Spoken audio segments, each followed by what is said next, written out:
Hello guys. मानवा hub Hindi channel में आप लोगों का स्वागत है। डेली माहवा कंटेंट को हिंदी में देखने के लिए लाइक और सब्सक्राइब करना ना भूले। जल्द ही प्रोटैगनिस्ट ने अनार से पूछा कि जब वह बेहोश था तो क्या हुआ था। अनार ने उसे जवाब दिया कि उसे लगता था कि इसे एक नया आइटम कहा जाता था। फिर उसने बताया कि ड्वार्फ ने इसे ले लिया था और सॉर्सरस ने रिफ्ट स्टोन ले लिया था। प्रोटैगनिस्ट ने सोचा कि अगर वह बच गया था तो एसेंस दुश्मन से निकल गई होगी। फिर उसने समझा कि इसका मतलब था कि उन्हें तीनों गार्डियन आइटम्स मिल गए थे। प्रोटैगनिस्ट ने अपने हाथ को ठोड़ी पर रखते हुए विचारशील अभिव्यक्ति के साथ दूर देखा, जबकि अनार चिल्लाई कि उन्होंने रिफ्ट स्टोन के लिए पासा फेंकने पर सहमति जताई थी।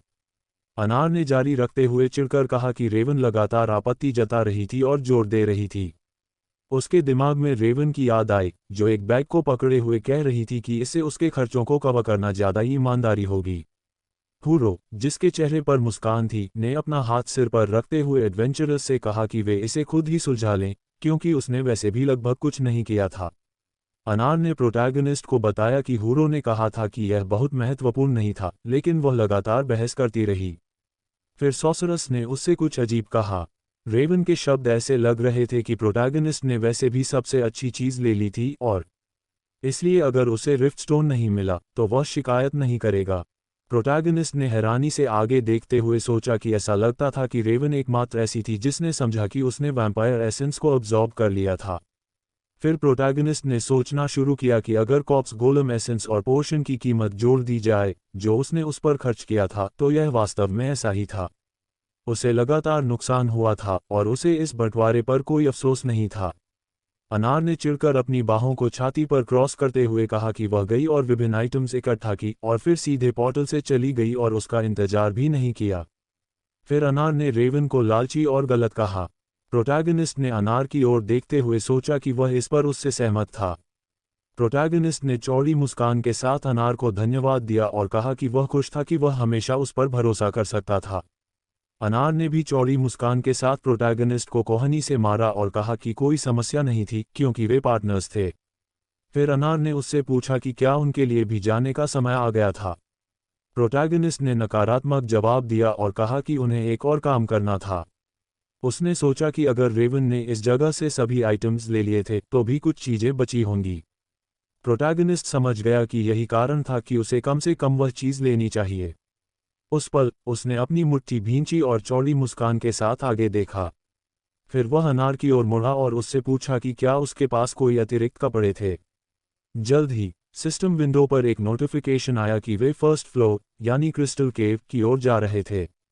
अगले सिस्टम विंडो ने बताया कि द लैबिरिंथ बंद हो गया था और कैरेक्टर को रेपरडोनिया में ले जाया जाएगा।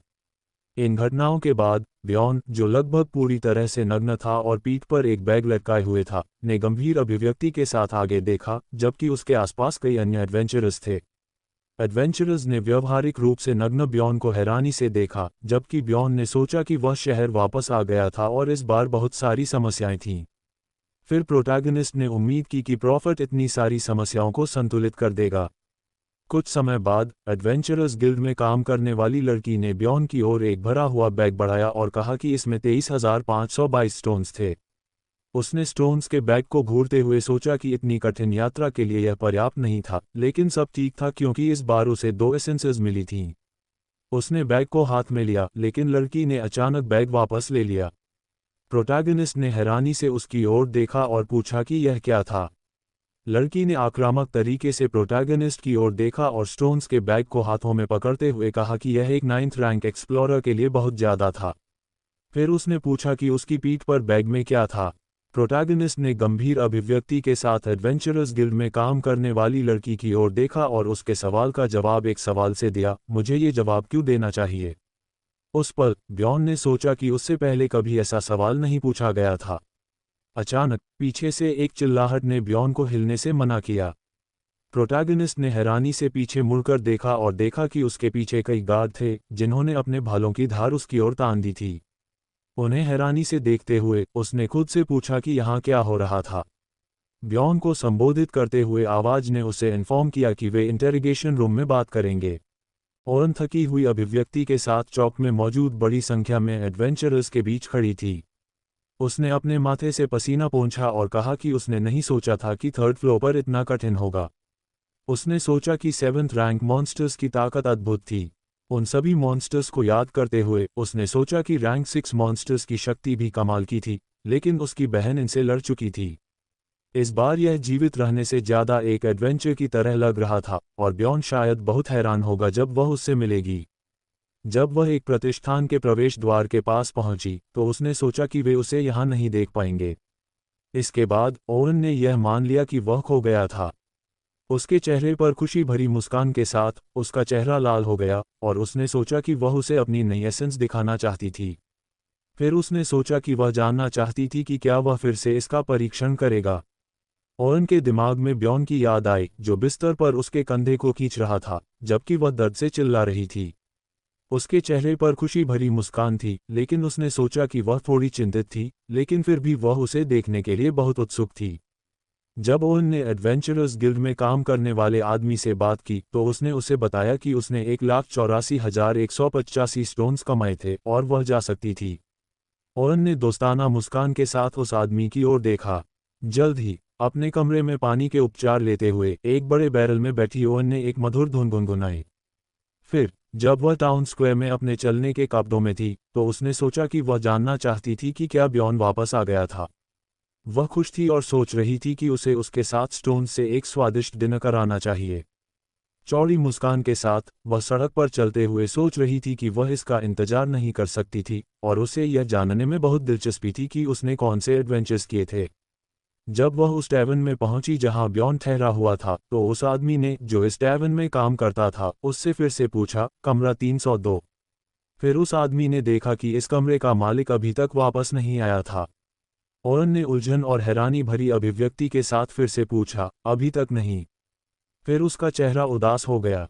उसके दिमाग में विचार आने लगे, जिन्हें ओवन ने तुरंत नकार दिया और खुद से कहा कि वह निश्चित रूप से जल्द ही वापस आएगा। इन घटनाओं के एक हफ्ते बाद टैवन की इमारत में रोवन ने एक आदमी को ब्यॉन के कमरे से सामान निकालते हुए देखा।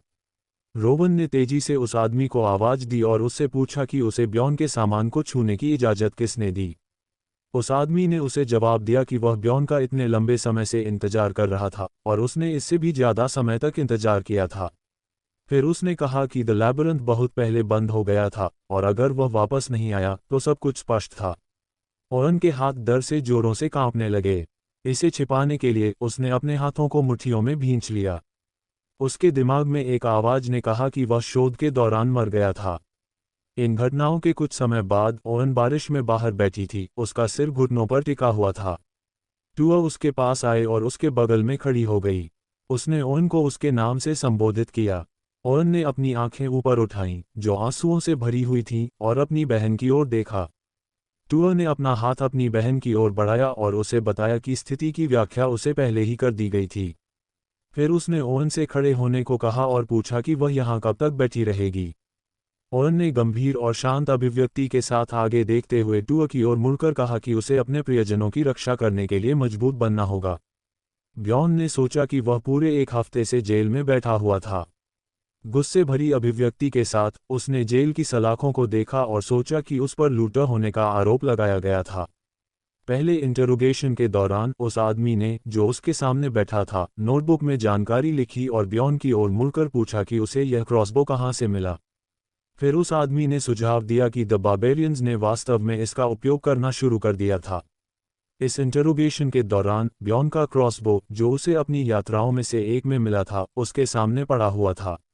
ये घटना एक अंधेरे कंक्रीट के कमरे में हो रही थी, जहां दरवाजों पर भारी धातु की सलाखें थीं, और कमरे के कोने में एक गार्ड खड़ा था, जिसने प्लेट आर्मर पहन रखा था और हाथ में भाला पकड़े हुए था।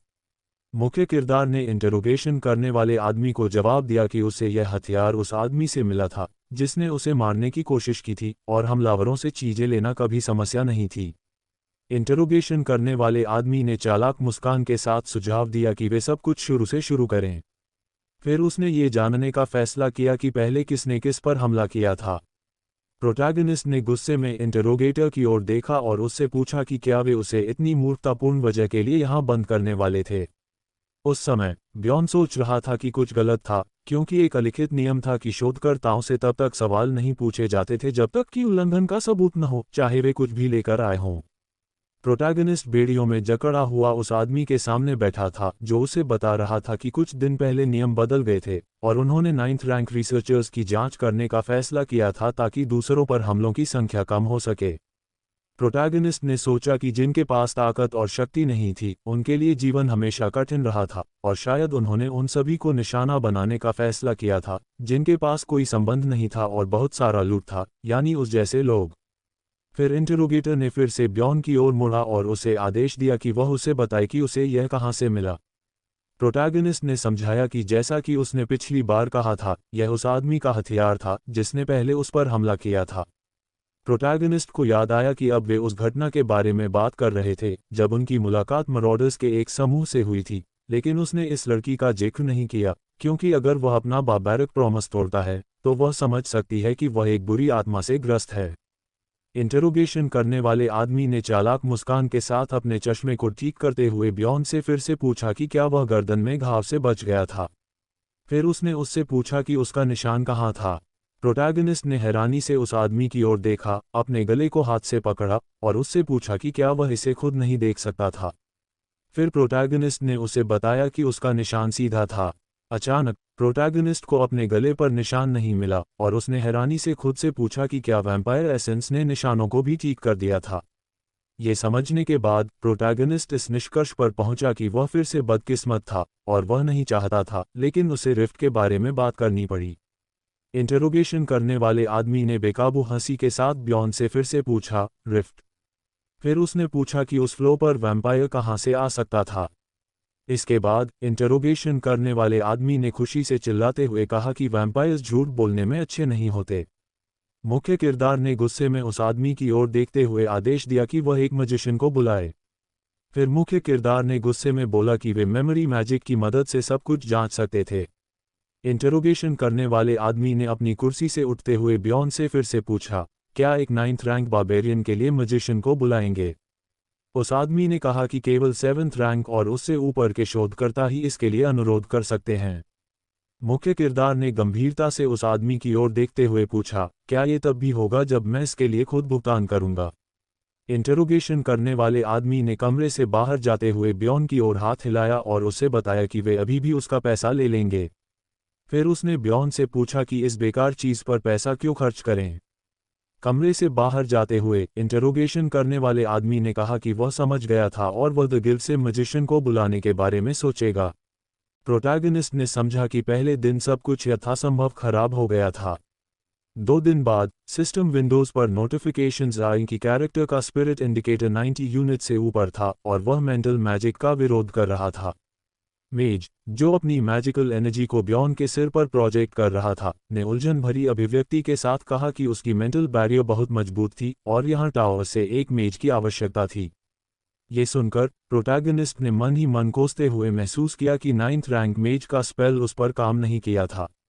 इंटरोगेशन करने वाले आदमी ने अपनी बाहों को छाती पर क्रॉस करते हुए असंतुष्ट होकर जवाब दिया कि वह इतनी महत्वपूर्ण लोगों को इस तुच्छ मामले के लिए नहीं बुला सकता था। प्रोटैगनिस्ट ने सोचा कि जब उसने रेवन और हूरो का जिक्र किया तो भी इंटरोगेटर ने उसकी बात सुनने से इनकार कर दिया। जल्द ही इंटरोगेशन करने वाले आदमी ने अपना हाथ आगे बढ़ाया और ब्यॉन को बार्बेरियन के रूप में संबोधित करते हुए सुझाव दिया कि वह बस हार मान ले और कबूल कर ले। प्रोटैगनिस्ट ने सोचा कि यह आदमी उसे कबूल करने के लिए दबाव डाल रहा था। इन घटनाओं के कुछ समय बाद 7वें इंटरोगेशन की सुबह शुरू हुई। इंटरोगेशन करने वाले आदमी ने चौड़ी मुस्कान के साथ एक वस्तु दिखाई और खुशी से चिल्लाया कि उन्हें महत्वपूर्ण सबूत मिल गए थे।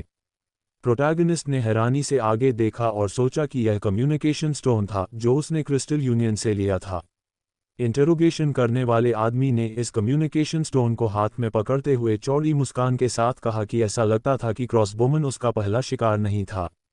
फिर उसने बात करना शुरू किया कि कैसे उन्होंने कम्युनिकेशन स्टोन पर अद्वितीय नंबर की जांच की ताकि उसका संबंध निर्धारित किया जा सके और क्रिस्टल यूनियन से सबूत प्राप्त किए। फिर उस आदमी ने गंभीरता से बोला कि उसे 3 घंटे में मार दिया जाएगा। ब्यॉन गुस्से और चिढ़ से भर गया, अपने शरीर को तान दिया और आगे देखने लगा। जब वह अपनी सेल में धातु की सलाखों के पीछे था तो उसने सोचा कि पॉइंट ऑफ नो रिटर्न पार हो चुका था और इस मामले को अब शब्दों से हल नहीं किया जा सकता था। हालांकि उसी समय ब्यॉन ने महसूस किया कि अगर उसने सिर्फ सलाखों को तोड़ दिया तो भी उसे एक भगोड़े बैंडिट के रूप में चाहा जाएगा। उस पल गार्ड, जो सलाखों के पीछे बैठा था, एक स्टूल पर झपकी ले रहा था, अपने हाथ को धातु के भाले पर टिकाए हुए था जिसे उसने अपने हाथ में पकड़ रखा था। प्रोटैगनिस्ट ने विचारशील अभिव्यक्ति के साथ आगे देखते हुए समझा कि उसके पास केवल एक ही रास्ता बचा था, जो ये साबित करना था कि वह निर्दोष था। इसके बाद प्रोटैगनिस्ट ने धातु की सलाखों को अपनी हथेली से पकड़ लिया और खुद से कहा कि वह निश्चित रूप से बच जाएगा। सिस्टम विंडो पर एक नोटिफिकेशन आया जिसने इन्फॉर्म किया कि कैरेक्टर ने फ्लैश एक्सप्लोजन को सक्रिय कर दिया था। उस पल ब्यॉन की हथेली चमकदार मैजिकल एनर्जी से चमकने लगी, जो उसकी भींची हुई हथेली से निकल रही थी। जल्द ही एक शक्तिशाली खूनी विस्फोट हुआ जिसने घनी धातु की सलाखों को छोटे छोटे टुकड़ों में फाड़ दिया। मुख्य किरदार, जिसकी पैंट जल चुकी थी, अपनी सेल से बाहर आया। गार्ड ने भ्रम और डर से मुख्य किरदार की ओर देखा, जबकि वह कंक्रीट के फर्श पर बैठा हुआ था। फिर गार्ड ने अपना भला हाथ से गिरा दिया और डर से पूछना शुरू किया कि क्या और कैसे। मुख्य किरदार, जो गार्ड के ऊपर खड़ा था, उसे गंभीरता से देखने लगा। इसके बाद गार्ड चिल्लाने लगा कि कैदी भाग गया है, लेकिन वह इसे पूरा नहीं कर पाया क्योंकि ब्यॉन ने उसे एक लात से बेहोश कर दिया। अपने हाथों की उंगलियों को मसलते हुए ब्यॉन ने सोचा कि यह अच्छा था क्योंकि उसकी हथेलियों की त्वचा जल चुकी थी। अपने फेफड़ों से हवा छोड़ते हुए मुख्य किरदार ने फैसला किया कि अब उसके लिए यहां से निकलने का समय आ गया था। हारे हुए गार्ड को देखते हुए मुख्य किरदार ने उससे चाबियों का गुच्छा ले लिया। जब मुख्य किरदार बाहर निकलने के लिए चला गया तो पड़ोसी सेल में बंद कई अन्य कैदियों ने ब्यॉन को बार्बेरियन के रूप में संबोधित किया और उससे पूछा कि क्या वह वास्तव में भाग गया था।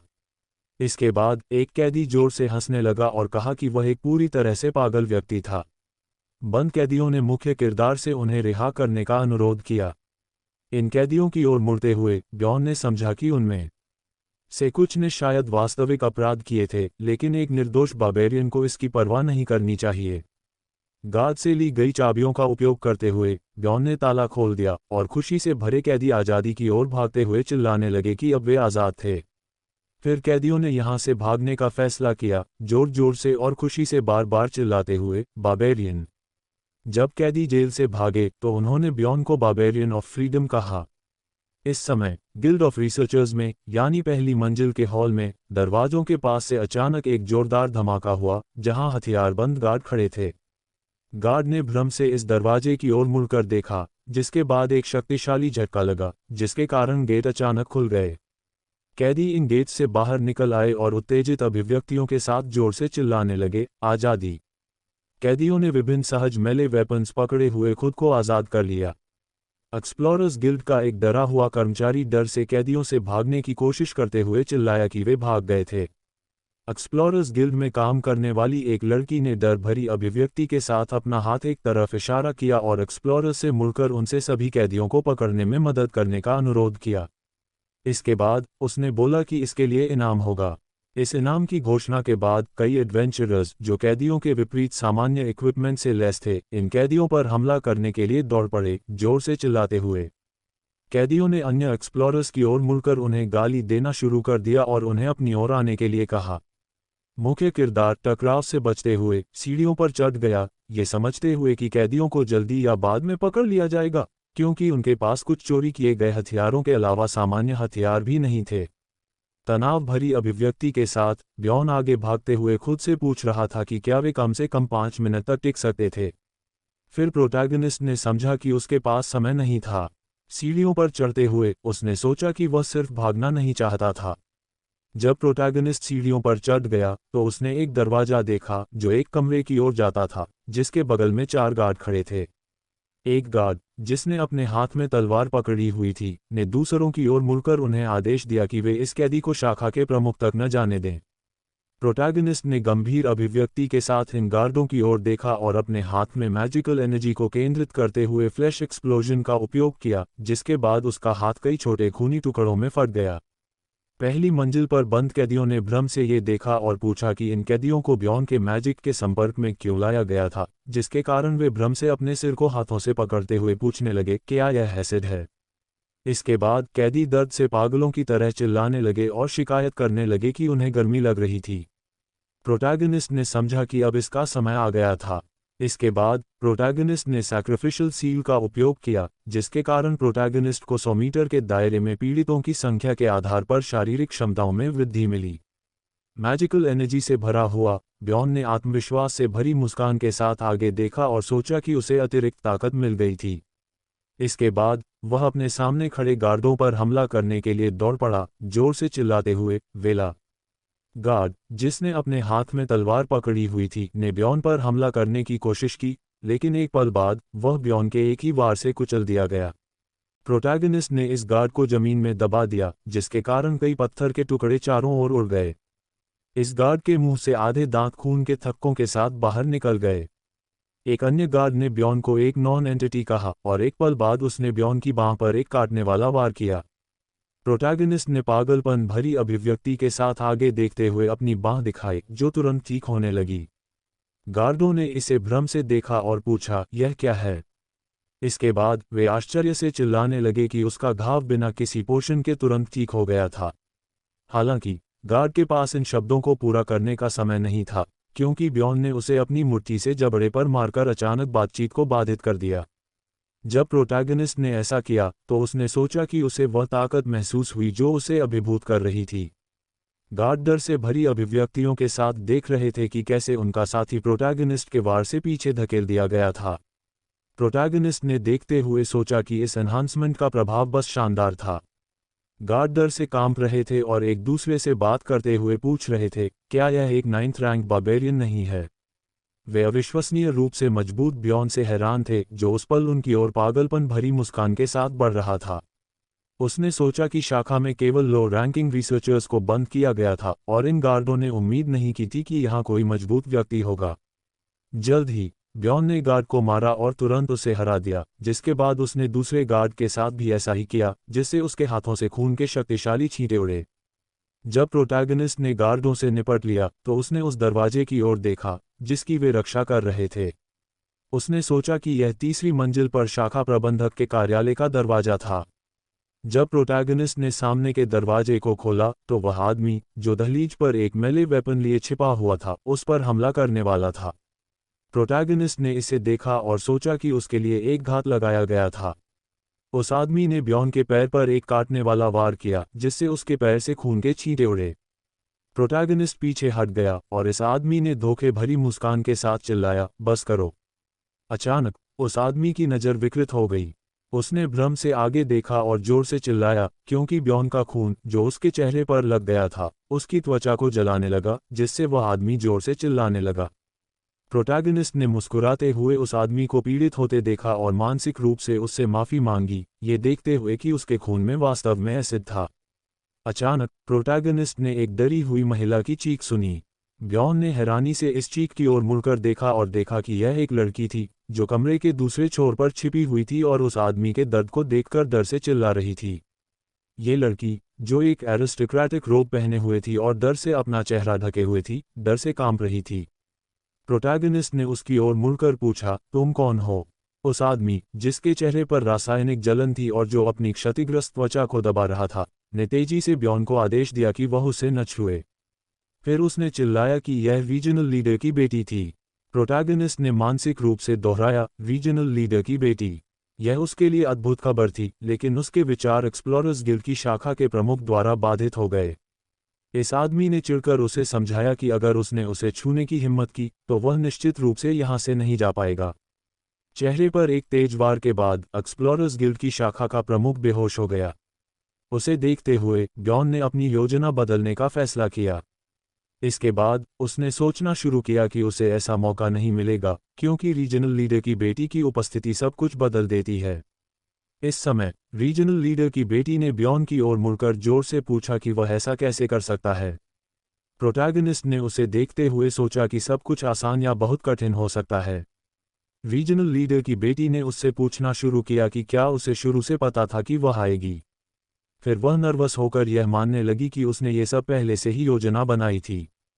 हालांकि उसके पास अपने आक्रोश को जारी रखने का समय नहीं था, क्योंकि ब्यॉन ने उसके मुंह को अपने हाथ से दबा दिया और चिढ़कर उसे चुप रहने का आदेश दिया। इस लड़की को देखते हुए उसने खुद से पूछा कि उसे इतना आत्मविश्वास कहाँ से मिला। लड़की के मुंह को अपने हाथ से दबाते हुए जॉन ने कमरे में प्रवेश करने वाले गार्डों की ओर मुड़कर उन्हें इन्वेस्टिगेटर और क्रिस्टल यूनियन के नेता को बुलाने का आदेश दिया। उसने उन्हें यह भी याद दिलाया कि वे टावर से मेज को भी बुलाना न भूलें। फिर इन गार्डों को संबोधित करते हुए मुख्य किरदार ने उन्हें समझाया कि अगर ये शर्तें पूरी नहीं की गईं तो ये लड़की मर जाएगी। गार्डों ने भ्रम से मुख्य किरदार की ओर देखा, अपनी आंखें और मुंह चौड़ा करते हुए, और फिर तेजी से भाग गए। मुख्य किरदार अब लड़की के साथ अकेला था जो बालकनी के पास थी। उसने सोचा कि अब इसका समय आ गया था। मुख्य किरदार ने अपना मुंह चौड़ा किया और अपने फेफड़ों में ऑक्सीजन भरना शुरू कर दिया, जिसके बाद उसने अविश्वसनीय रूप से जोर से चिल्लाते हुए उन्हें सुनने का आदेश दिया।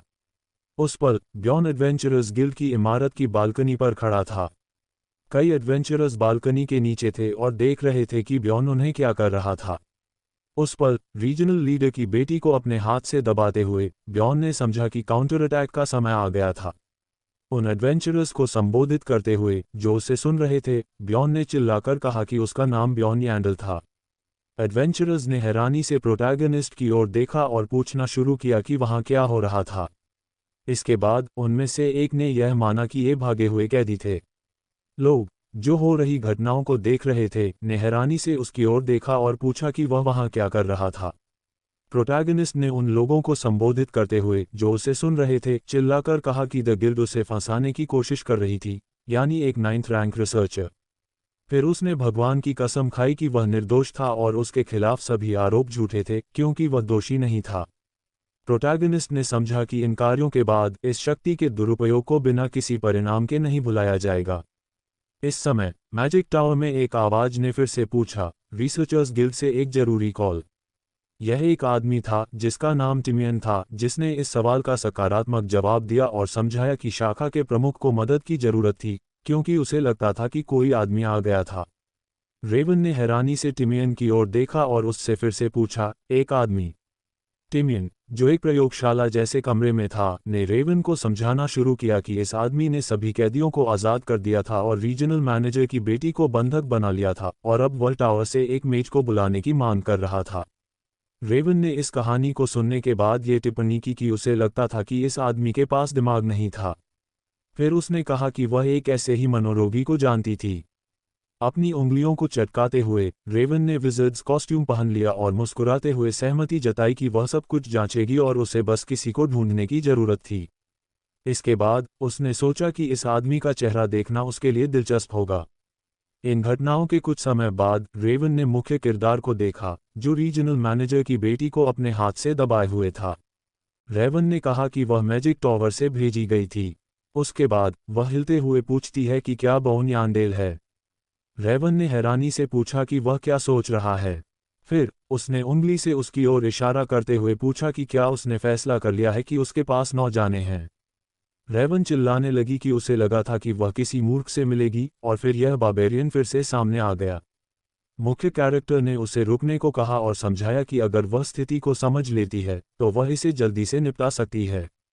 उसने रेवन से अपनी याददाश्त जांचने वाली मैजिक का उपयोग करने को कहा। रेवन ने उसकी ओर इशारा करते हुए उसे घूरा, लेकिन मुख्य कैरेक्टर ने गंभीरता से देखते हुए कहा कि उनके पास समय कम है।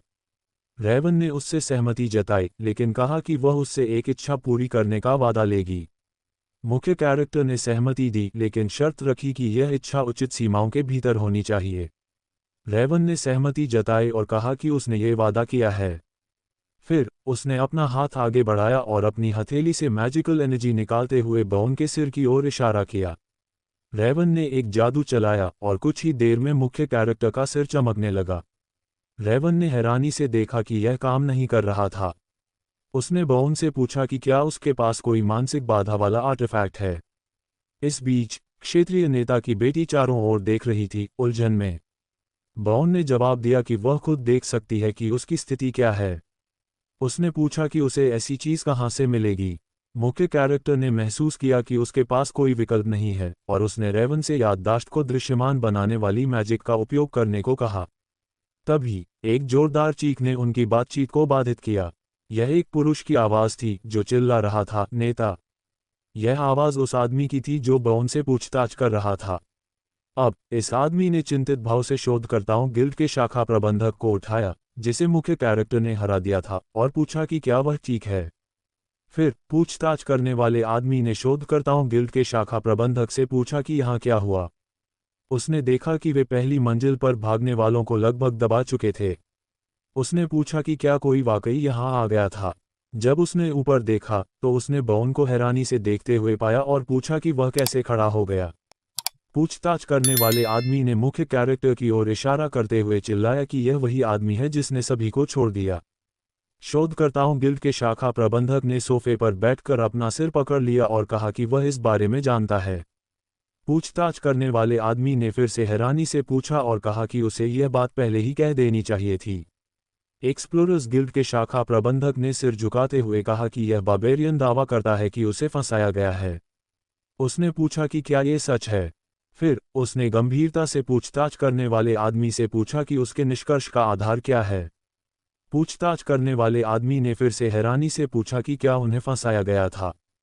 फिर वह चिल्लाने लगा कि यह बकवास है और बताने लगा कि उसने कई पत्थर लाए हैं जो एक नौवें लेवल के एक्सप्लोरर नहीं जमा कर सकता।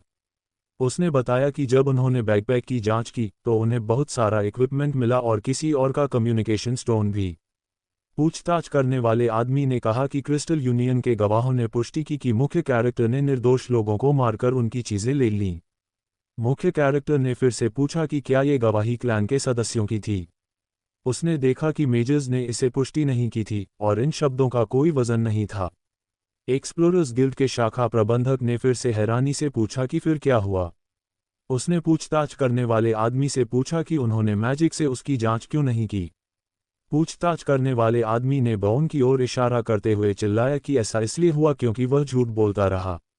उसने कहा कि उसकी गर्दन छेद दी गई थी, लेकिन उस पर कोई निशान नहीं था।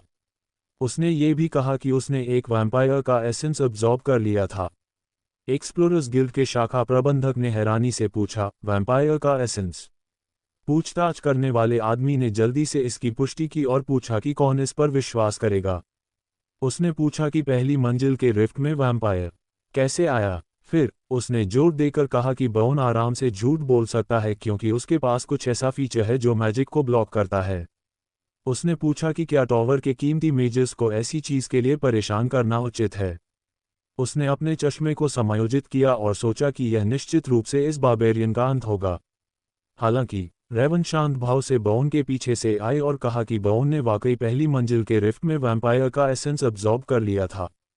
एक्सप्लोरर्स गिल्ड के शाखा प्रबंधक और पूछताछ करने वाले आदमी ने उसे उलझन से देखा। पूछताछ करने वाले आदमी ने रेवन से पूछा कि वह क्या कह रही है। रेवन ने कहा कि वह उसके साथ वहां थी और पूछा कि अब इसके बारे में क्या किया जाए। उसने कहा कि वह उस पर मैजिक का उपयोग नहीं कर सकती। पूछताछ करने वाले आदमी ने पूछा कि क्या बार्बेरियन ने वैम्पायर का एसेंस अब्जॉर्ब कर लिया था। उसने पूछा कि क्या ये जानकारी सही है। उसने अनुमान लगाया कि शायद वह उसके दोस्त जैसा दिखता है। उसने कहा कि अगर वह उसे बचाने के लिए झूठ बोल रही है तो ये गलत है। अचानक रेवन की आवाज़ बदल गई। उसने ठंडे भाव से पूछताछ करने वाले आदमी को देखते हुए पूछा कि क्या वह वाकई कह रहा है कि उसके शब्द झूठ हैं। डरा हुआ आदमी जल्दी से कहने लगा कि उसका मतलब यह नहीं था, लेकिन रेवन ने उसे घूरना जारी रखा और अपनी तर्जनी उठाते हुए पूछा कि फिर क्या। उसने पूछा कि क्या उसे थोड़ी सी शक्ति मिल गई है और अब वह मेजर्स को नीचा दिखाने की कोशिश कर रहा है। पूछताछ करने वाले आदमी ने तुरंत घुटने टेक दिए और फर्श से चिपककर माफी मांगने लगा। वह रोते हुए कहने लगा कि उसका मतलब यह नहीं था। मुख्य कैरेक्टर ने समझा कि मेजर्स का टॉवर नोबल्स के बराबर शक्तिशाली था और उनमें कई गुट थे, लेकिन वे एक साथ एक मजबूत समूह का प्रतिनिधित्व करते थे और एक दूसरे के हितों की रक्षा करते थे। मुख्य कैरेक्टर, जो ये सब देख रहा था, ने महसूस किया कि जांचकर्ता, जो एक निम्न स्तरीय गिल्ड कर्मचारी था, ने उसके शब्दों पर सवाल उठाकर अपनी कब्र खोद ली थी। एक्सप्लोरर्स गिल्ड के शाखा प्रबंधक, जो सोफे पर बैठे थे, ने पूछा कि क्या वे इसे रोक सकते हैं। फिर उसने गंभीरता से कहा कि अगर वे व्यक्तिगत रूप से इस स्थिति का सामना नहीं करते तो उन्हें भी यह अजीब लगता। रेवन ने अपनी बाहों को छाती पर क्रॉस करते हुए सहमति जताई और कहा कि पहली मंजिल के रिफ्ट में वैम्पायर का कोई पूर्व उदाहरण नहीं था। एक्सप्लोरर्स गिल्ड के शाखा प्रबंधक ने रेवन को ये स्वीकार करने के लिए धन्यवाद दिया, लेकिन रेवन ने जल्दी से चिल्लाते हुए कहा कि फिर भी उसने हैरान शाखा प्रबंधक की ओर इशारा करते हुए पूछा कि क्या ये वे शब्द हैं जो एक्सप्लोरर्स गिल्ड के शाखा प्रबंधक को कहने चाहिए। एक्सप्लोरर्स गिल्ड के शाखा प्रबंधक ने तनावपूर्ण भाव से उसे देखा और जवाब नहीं दे सका। रेवन ने अपना हाथ छाती पर रखते हुए कहा कि लैबिरिंथ के खुलने के बाद से यह रहस्यमय घटनाओं और आश्चर्यों से भरा हुआ है, इसलिए वहां लगभग कुछ भी हो सकता है। उसने पूछा कि वे ऐसी अजीब बातों पर जोर क्यों दे रहे हैं। उसने अपनी तर्जनी उठाते हुए पूछा कि क्या वे बहुत आत्मविश्वासी हो गए हैं। एक्सप्लोरर्स गिल्ड के शाखा प्रबंधक ने उलझन से उसे देखा। मुख्य कैरेक्टर ने भी रेवन को देखा और सोचा कि वह शाखा प्रबंधक से कम नहीं थी। उसने निष्कर्ष निकाला कि मेजर्स एक पूरी तरह से अलग लेवल पर हैं। अचानक एक आदमी कमरे में दाखिल हुआ और बॉन की ओर मुड़ते हुए पूछा कि क्या वही बार्बेरियन है। मुख्य कैरेक्टर ने उस आदमी को देखा जो अभी आया था और पूछा कि वह कौन है। उस आदमी ने, जो एक बिजनेस सूट पहने हुए था, कहा कि उसका नाम नांस है। नांस के पीछे दो गार्ड थे। नांस ने आत्मविश्वास से भरे भाव से आगे देखते हुए पूछा कि उन्होंने यहाँ क्या गड़बड़ कर दी है। अचानक वह लड़की, जिसे मुख्य कैरेक्टर ने पहले बंधक बनाया था, जोर से नांस को संबोधित करते हुए उसे पिता कहकर बुलाने लगी। मुख्य कैरेक्टर ने हैरानी से नील अबांस को देखा और मन ही मन पूछा कि वह कौन है। फिर उसने लड़की को चिल्लाते हुए सुना, पिता। मुख्य कैरेक्टर को समझ आया कि इसका मतलब था कि उसके सामने खड़ा आदमी क्षेत्रीय नेता था।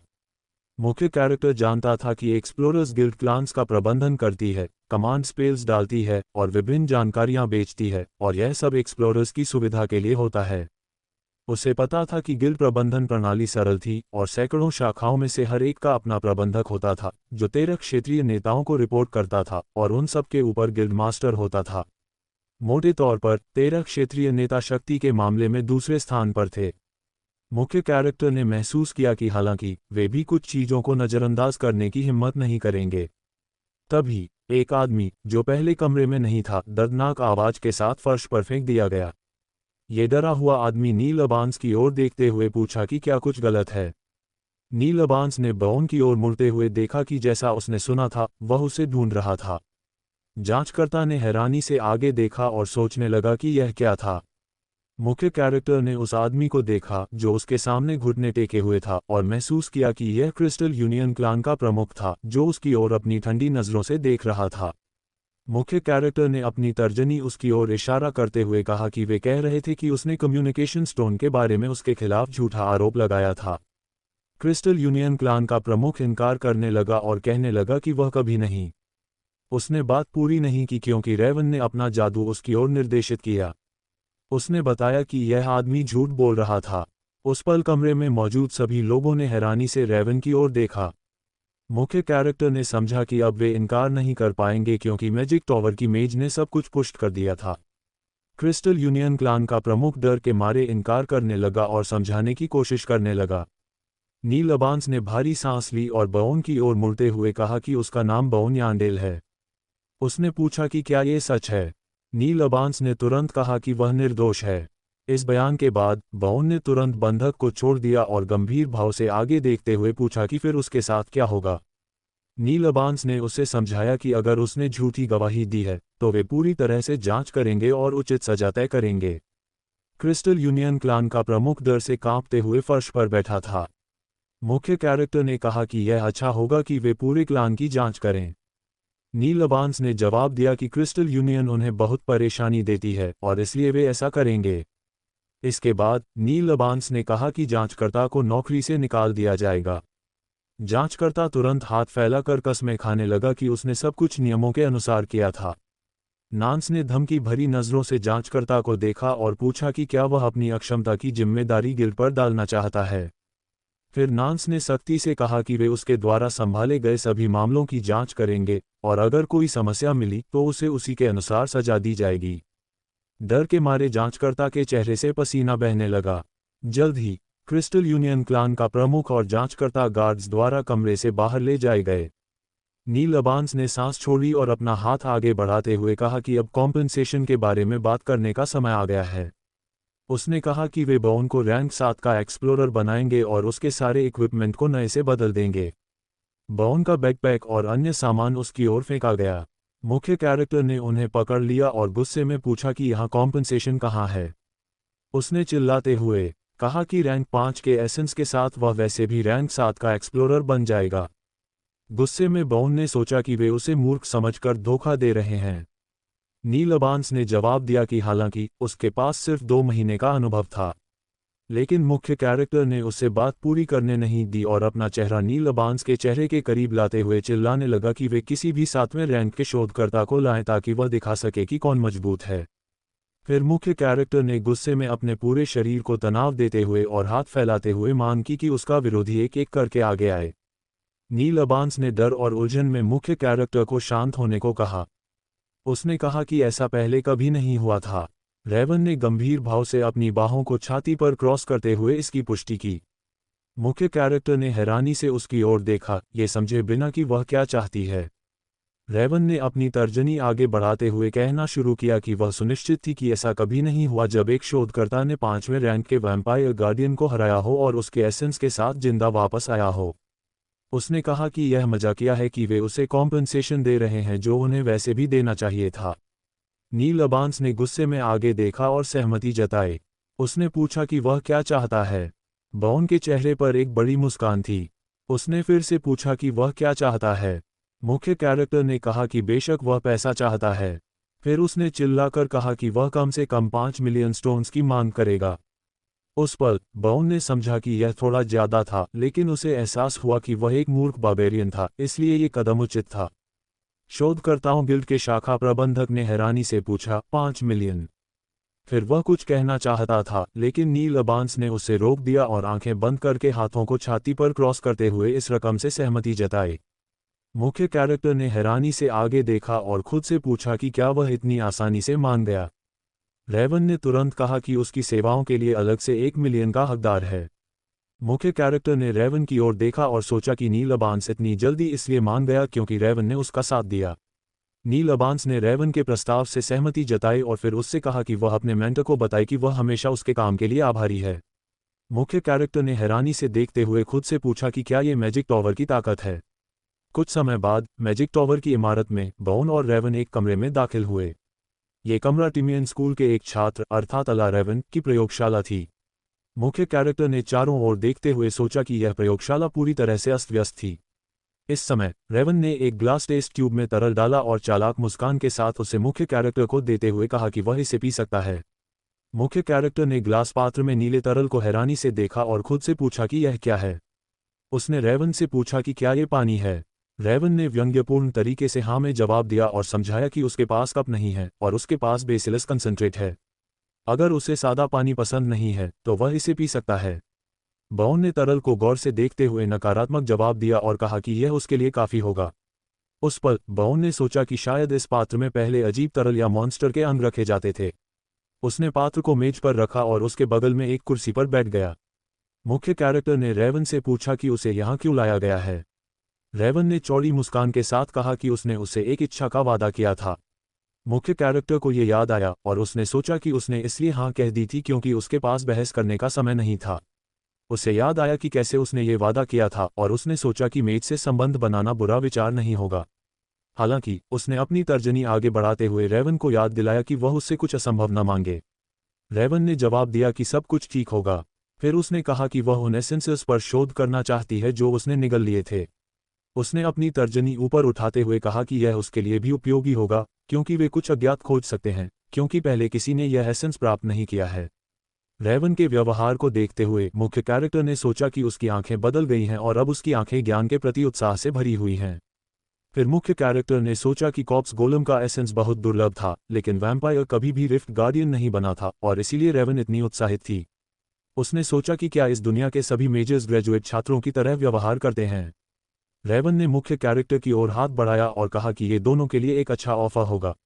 बाउन ने उसे रुकने को कहा और फिर कहा कि यही कारण है कि उसने इतनी अजीब शर्तें रखी थीं। उसने पूछा कि वे कागजात पर कब हस्ताक्षर करेंगे। बाउन के मन में शोधकर्ताओं गिल्ड की इमारत में हुई झड़प के बाद का दृश्य कौंध गया, जहां बाउन और रेवन नांस के सामने कागजात हाथ में लिए बैठे थे। रेवन ने पूछा कि क्या उसे यहां हुई घटनाओं के बारे में किसी को नहीं बताना चाहिए। फिर उसने इस पर सहमति जताई और मुख्य कैरेक्टर को देखते हुए कहा कि अगर वे यह नहीं लिखेंगे कि बाउन के पास वैम्पायर का एसेंस है तो वह इन शर्तों से सहमत होगी। मुख्य कैरेक्टर ने हैरानी से उसकी ओर देखा, लेकिन अब वह उसकी अत्यधिक सतर्कता के लिए आभारी था। अब रेवन ने बाउन से मुड़कर उसके सवाल का अनिश्चितता से जवाब दिया और कहा कि ऐसा कहा जा सकता है। मुख्य कैरेक्टर ने उसे देखते हुए अपनी अपनी धारणा की पुष्टि करते हुए कहा कि इसका मतलब था कि उसने सही गैस लगाया था। रेवन ने लाल गालों के साथ मुख्य कैरेक्टर से कहा कि वह हफ्ते में एक बार उसके पास आए, सिर्फ 3 घंटे के लिए। उसने सुझाव दिया कि यह लगभग 6 महीने तक किया जाना चाहिए। मुख्य कैरेक्टर ने तुरंत जवाब दिया कि यह बहुत लंबा है और उसने 3 महीने की अवधि का सुझाव दिया। उसने कहा कि वह उसे शोध के सभी परिणाम दिखाएगी। रेवन ने अपना हाथ चेहरे पर रखते हुए उसे समझाया कि वह उसकी वजह से बच गया था और 5 मिलियन स्टोन्स भी प्राप्त किए थे। उसने अपना हाथ छाती पर रखते हुए कहा कि वह कम से कम थोड़ा आभारी हो। मुख्य कैरेक्टर ने उसे देखते हुए समझा कि वह उसके प्रति आभारी था, लेकिन बातचीत अब उस बारे में नहीं थी। उसने तर्क दिया कि उनके संबंध लंबे समय तक चलने के लिए उसे तुरंत दिखाना होगा कि वह कैसा कैरेक्टर है। कुर्सी से उठते हुए मुख्य कैरेक्टर ने कहा कि वह उस पर एहसान रखती है। रेवन ने हैरानी से मुख्य कैरेक्टर को नीचे से देखते हुए पूछा कि वह अचानक उस पर एहसान क्यों रखती है। मुख्य कैरेक्टर ने गंभीरता से रेवन को देखते हुए सोचा कि जो खुद के लिए खड़ा नहीं हो सकता वह मूर्ख है। रेवन ने उलझन में पूछा कि वह क्या कह रहा है। मुख्य कैरेक्टर ने अपना चेहरा रेवन के करीब लाते हुए स्पष्ट रूप से कहा कि उसने उसे कॉप्स गोलम का एसेंस बिना अनुमति के खिला दिया था। रेवन के चेहरे से पसीना बहने लगा और उसने चिल्लाकर पूछा कि यह क्या है। उसने बाउन को धक्का देने की कोशिश की और पूछा कि वह क्या कह रहा है। रेवन ने कहा कि उसने यह मुफ्त में दिया था। मुख्य कैरेक्टर ने गुस्से में अपना जबड़ा भींचते हुए कहा कि उसने इसे सिर्फ खुद को बचाने के लिए दिया था और यही समस्या थी। रेवन ने उसकी ओर इशारा करते हुए कहा कि उसने उसे बचाया था। मुख्य कैरेक्टर ने ठंडे भाव से कहा कि उसे इसकी परवाह नहीं है और उसने यह नहीं पूछा था। उसने उससे 10 मिलियन की मांग की और कहा कि उसने सुना है कि मंदिर में एसेंस मिटाने के लिए इतनी ही रकम चाहिए। रेवन ने उसकी बात काटते हुए पूछा कि वह इतनी कीमती चीज से छुटकारा क्यों पाना चाहता है। उसने उससे पागल बार्बेरियन कहा। मुख्य कैरेक्टर ने जवाब दिया कि उसकी अन्य योजनाएं थीं और उसने उन्हें बर्बाद कर दिया। रेवन ने कहा कि यह शोधकर्ताओं के लिए बहुत दुर्लभ और कीमती चीज है और उसे भुगतान करना चाहिए। मुख्य कैरेक्टर ने जवाब दिया कि यह सिर्फ एक मेज का पक्षपातपूर्ण विचार है जो एसेंसेस को अब्जॉर्ब नहीं कर सकता। उसने उससे कहा कि वह किसी शोधकर्ता से पूछे। रेवन मुस्कुराए और काम की मेज की ओर जाते हुए पूछा कि क्या उसे लगता है कि उसके बीच उसके कोई परिचित नहीं है। उसने उसे रुकने को कहा और एक चमकदार नीले गोले को छूते हुए संवाद करना शुरू किया। जल्द ही कनेक्शन स्थापित हो गया और गोले से आवाज आई कि यह कौन है। रेवन ने अपने वार्ताकार को पार्टन कहकर संबोधित किया और कहा कि वह टिमियन स्कूल से अला रेवन है। उसने कहा कि उसका हाल ही में उसके मेंटर से मिलना हुआ था। पार्टन ने हैरानी से प्रतिक्रिया दी और कहा कि उसे यह याद है।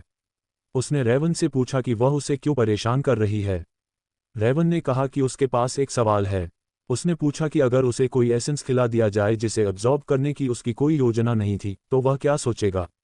पार्टन ने कुछ देर सोचा और कहा कि वह नहीं जानता कि उसके पास ऐसा अजीब सवाल क्यों है। उसने कहा कि जवाब स्पष्ट था। पार्टन ने जोर से कहा कि शुरू में वह बहुत गुस्सा होगा। मुख्य कैरेक्टर ने मुस्कुराते हुए इस बातचीत को देखा जबकि रेवन का चेहरा बहुत तनावपूर्ण था। उसने फिर से पूछा कि क्या वह गुस्सा होगा। रेवन ने कहा कि यह रैंक 7 का एसेंस है और बहुत दुर्लभ भी है। फिर उसने पूछा कि इसके बारे में क्या। पार्टन ने समझाया कि इससे कुछ नहीं बदलता, एसेंस वही रहता है और योजनाओं में केवल बाधा आती है। मुख्य कैरेक्टर ने मुस्कुराते हुए इस बातचीत को देखा जबकि रेवन काम रही थी। बाउन ने पार्टन की बात सुनी और उसे समझाया कि मैजिशियंस के लिए इसे समझना मुश्किल है, लेकिन रिसर्चर्स हर चीज को अब्जॉर्ब नहीं कर सकते और उम्मीद कर सकते कि वे मंजिलों पर ऊपर चढ़ेंगे।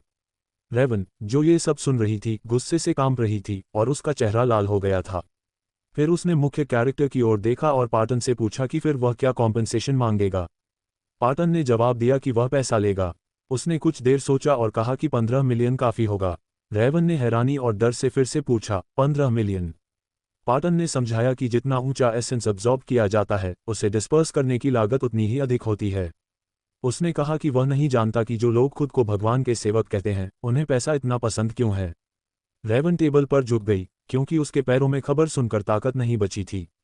उसने हिचकिचाते हुए पूछा कि अगर वे उसे पैसे से कॉम्पेंसेट नहीं कर सकते तो फिर क्या होगा। पार्टन ने जवाब दिया कि वह नहीं जानता, लेकिन उसने कहा कि अगर ऐसा होता और जिम्मेदार व्यक्ति उसके सामने खड़ा होता तो वह उसकी गर्दन तोड़ देता। मुख्य कैरेक्टर ने मुस्कुराते हुए अपनी बाहों को छाती पर क्रॉस किया और आगे देखते हुए सोचा कि कुछ लोगों में कल्पना की कमी होती है। रेवन डर और हैरानी से खुद से पूछने लगी कि अब वह क्या करे। मुख्य कैरेक्टर ने समझा कि रिसर्चर टॉवर के मेजर्स से परिचित था और शायद बहुत अनुभवी था। उसे एसेंसेस को कंबाइन करने का महत्व पता था। मुख्य कैरेक्टर जानता था कि अगर वह नौवें त्राण के रिसर्चर्स से यही सवाल पूछता, जो मुश्किल से जी रहे थे, तो जवाब अलग होता। लेकिन अब वह मुस्कुराते हुए समझ गया कि यह उसकी मुख्य गलती थी। उसने मन ही मन उससे पूछा कि क्या वह अपनी लापरवाही स्वीकार करने के लिए तैयार है। अचानक कमरे में एक जोरदार पुरुष की हंसी सुनाई दी। आवाज ने चिल्लाकर कहा कि बार्बेरियन ने रेटोरिकली मैच को हरा दिया था। रेवन और बाउन ने हैरानी से आवाज की ओर मुड़कर देखा। ये टिमियन था, जिसने अपने हाथ पीछे बांध रखे थे और बाउन को संबोधित करते हुए कहा कि वह उसकी उम्मीद से भी ज्यादा दिलचस्प था।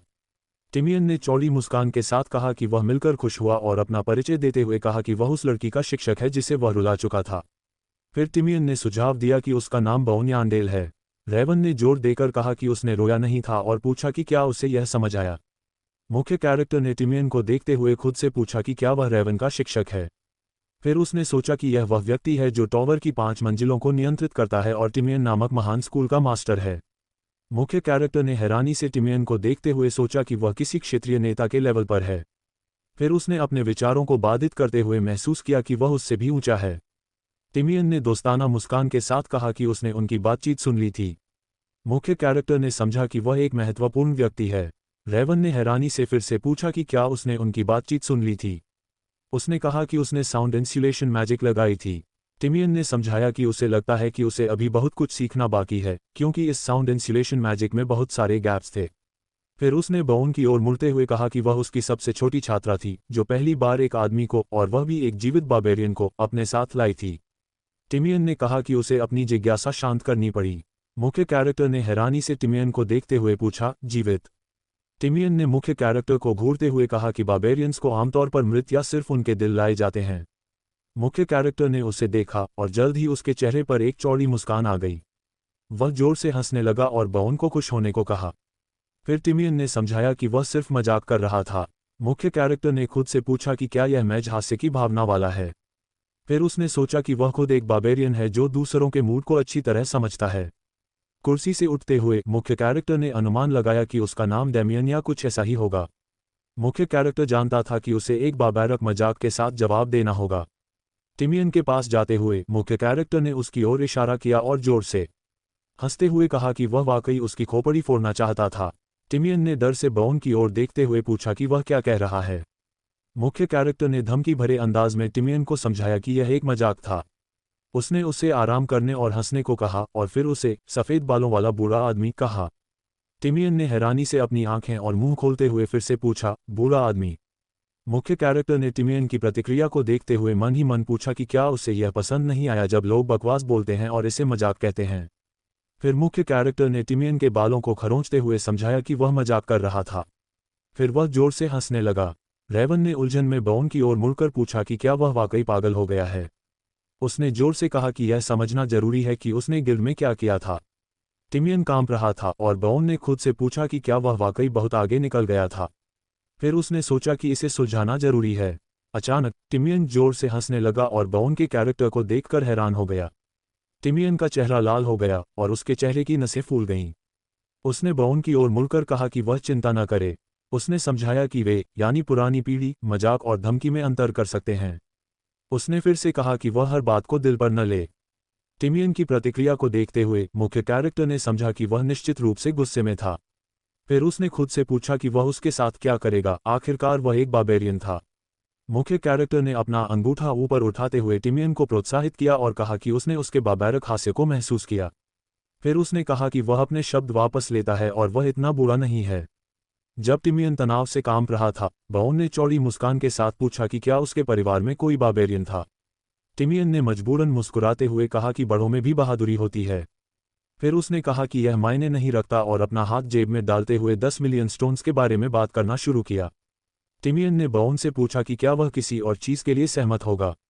फिर उसने एक बॉक्स दिखाया जिसमें एक अंगूठी थी। टिमियन ने कहा कि यह नंबर 9425 है, यानी फ्रॉस्ट स्पिरिट की अंगूठी। टिमियन ने समझाया कि नंबर कम है, लेकिन फिर भी यह महत्वपूर्ण है। मुख्य कैरेक्टर ने हैरानी से अंगूठी को देखते हुए महसूस किया कि यह एक नंबर वाली आइटम है। बाउन ने समझा कि इन्हें सिर्फ गार्डियंस से प्राप्त किया जा सकता है और हर एक में एक यूनिक स्किल होता है। मुख्य कैरेक्टर जानता था कि यह एक दुर्लभ चीज़ है। फिर उसने खुद से पूछा कि क्या वह फ्रॉस्ट स्पिरिट की अंगूठी इतनी आसानी से छोड़ देगा। उसने बार्बेरियन का अभिनय करते हुए टिमियन से पूछा कि इसका क्या उपयोग है। टिमियन ने मुस्कुराते हुए जवाब दिया कि यह निश्चित रूप से उसके लिए उपयोगी होगा। फिर उसने समझाया कि यह उन स्किल्स में से एक को सील कर देता है जो अब्जॉर्ब्ड एसेंसेस देते हैं। टिमियन ने पूछा कि क्या उसके पास कॉप्स गोलम है। उसने कहा कि एसिडिक ब्लड होना काफ़ी समस्याग्रस्त है। फिर उसने पूछा कि वह इसके बारे में क्या कहता है। मुख्य कैरेक्टर ने आगे देखते हुए तर्क दिया कि स्कूल के हेडमास्टर टिमियन को भी फ्रॉस्ट स्पिरिट रिंग के एक फंक्शन के बारे में पता नहीं लगता। फिर मुख्य कैरेक्टर ने टिमियन के प्रस्ताव से सहमति जताई। जब मुख्य कैरेक्टर रेवन की प्रयोगशाला से निकला तो रेवन दरवाजे पर खड़ी थी और उसने बॉन से कहा कि वह हफ्ते में 2 बार आने के लिए न भूलें। उसने याद दिलाया कि उसने एसेंस रिसर्च में उसकी मदद करने का वादा किया था। मुख्य कैरेक्टर ने उसकी ओर देखे बिना जवाब दिया कि उसे इसके बारे में पता है। रेवन ने चिंतित भाव से बॉन को जाते हुए देखा और खुद से पूछा कि क्या वह इसके बारे में नहीं भूल जाएगा। वह इस बारे में चिंतित थी और फिर प्रयोगशाला में लौटकर टिमियन से माफ़ी मांगी और कहा कि यह सब उसकी वजह से हुआ। टिमियन, जो मेज पर बैठा था, ने उससे कहा कि चिंता करने की कोई बात नहीं है और नंबर वाली आइटम बेकार थी और कोई इसे खरीदने वाला नहीं था। फिर टिमियन ने संतुष्ट भाव से कहा कि इस आइटम की बाजार कीमत लगभग 1.5 मिलियन स्टोन्स थी और वह मूर्ख बार्बेरियन अभी भी अपने फैसले पर पछताएगा। बॉन मैजिक टॉवर से निकलते हुए सोच रहा था कि इस दुनिया में मैजिशियंस को रीजन का शिखर माना जाता है, लेकिन रेवन को गॉडेस के आंसू के बारे में पता नहीं था, जिसने उसे आत्मविश्वास दिया। उसने सोचा कि वे भी गेम में बिगिनर्स से अलग नहीं हैं। उसने प्राप्त आर्टिफैक्ट को देखते हुए सोचा कि वे फ्रॉस्ट स्पिरिट रिंग की सही कीमत नहीं समझते। कुछ समय बाद बॉन उस टैवन में गया जहां वह पहले रहता था। टैवन के कर्मचारी ने हैरानी से बॉन को देखते हुए पूछा कि क्या वह मरा नहीं था। फिर उसने उलझन में कहा कि उसने कमरा पहले ही किसी और को दे दिया था। मुख्य कैरेक्टर ने गंभीरता से उस आदमी को देखते हुए पूछा कि उसकी चीज़ों का क्या हुआ। टैवन के कर्मचारी ने डर से जवाब दिया कि उसने वे चीज़ें फेंक दी थीं। मुख्य कैरेक्टर गुस्से में था और उसने अपना जबड़ा भींचते हुए कहा कि उसके पास अभी 1 हफ्ता और था। टैवन के कर्मचारी ने जल्दी से माफ़ी मांगते हुए कहा कि वह इसे ठीक कर देगा। मुख्य कैरेक्टर गुस्से में आगे देख रहा था और महसूस कर रहा था कि वह उन्हें माफ़ नहीं कर सकता। हालांकि बॉन का चेहरा अचानक बिगड़ गया। उसने हैरानी से आगे देखा और अपने विचारों को रोक दिया। फिर उसने खुद से पूछा कि यह व्यवहार उसके लिए कब से स्वाभाविक हो गया। मुख्य कैरेक्टर ने तर्क दिया कि जब से वह इस दुनिया में आया, तब भी जब उसे मारना चाहते थे उसका दिमाग शांत रहा। जब उसने पहली बार किसी को मारा तो उसने सिर्फ सोचा कि यह करना जरूरी था और प्रक्रिया सरल थी। जेल से भागने के दौरान भी उसे कोई संदेह नहीं था। मुख्य कैरेक्टर को याद आया कि कैसे उसने टॉवर के बूढ़े आदमी से बहस की, क्योंकि 29 साल के ऑफिस कर्मचारी लेहानसू ऐसा नहीं करते। मुख्य कैरेक्टर ने सोचा कि यह सिर्फ आसपास की रियलिटी के प्रभाव में बदलाव था, लेकिन असुविधा बढ़ती जा रही थी। अब वह निश्चित था कि हर लड़ाई के बाद उसके शरीर में गहराई से सील किए गए इंस्टिंक्ट्स बाहर आ जाते थे और उसका दिमाग सरल, कठोर और आक्रामक हो जाता था, जैसा कि एक बार्बेरियन का दिमाग होना चाहिए। फिर मुख्य कैरेक्टर ने खुद से पूछा कि क्या उसकी चेतना इस शरीर के साथ मिल रही है। उसने समझा कि सर्वाइवल के लिए यह और भी बेहतर था। फिर मुख्य कैरेक्टर ने टैवन के कर्मचारी की ओर मुड़कर मांग की कि वह उसे 30,000 स्टोन्स दे और फिर वह सब कुछ भूल जाएगा। आदमी ने मेज पर हाथ मारते हुए हैरानी से पूछा, 30,000? फिर वह चिल्लाया कि उसकी चीज़ें इस रकम के आधे की भी नहीं हैं। मुख्य कैरेक्टर ने धमकी भरे अंदाज में पूछा कि क्या उसकी चीज़ें बेच दी गई थीं।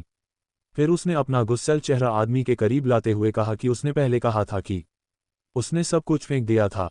आदमी ने डर से अपना चेहरा हाथ से ढक लिया और पीछे हटने की कोशिश की। कुछ समय बाद बॉन एक विशाल और शानदार कमरे में एक बड़े बिस्तर पर लेटा हुआ था। उसने अपने हाथ सिर के नीचे रखे और सोचा कि अब उसकी जिंदगी इंसानों जैसी हो गई है, क्योंकि यह कमरा पिछले कमरे से 2 गुना महंगा था। इस कमरे में एक सामान्य खिड़की और लकड़ी के तख्तों से बना अपना बाथटब था, जो गर्म पानी से भरा हुआ था। बॉन ने छत की ओर देखते हुए सोचा कि यह कमरा पोर्टल वाले चौक के करीब था। फिर उसने खुद से पूछा कि अनार कैसी है। उसने समझा कि उसे कल उससे मिलना होगा और लूट को बांटना होगा।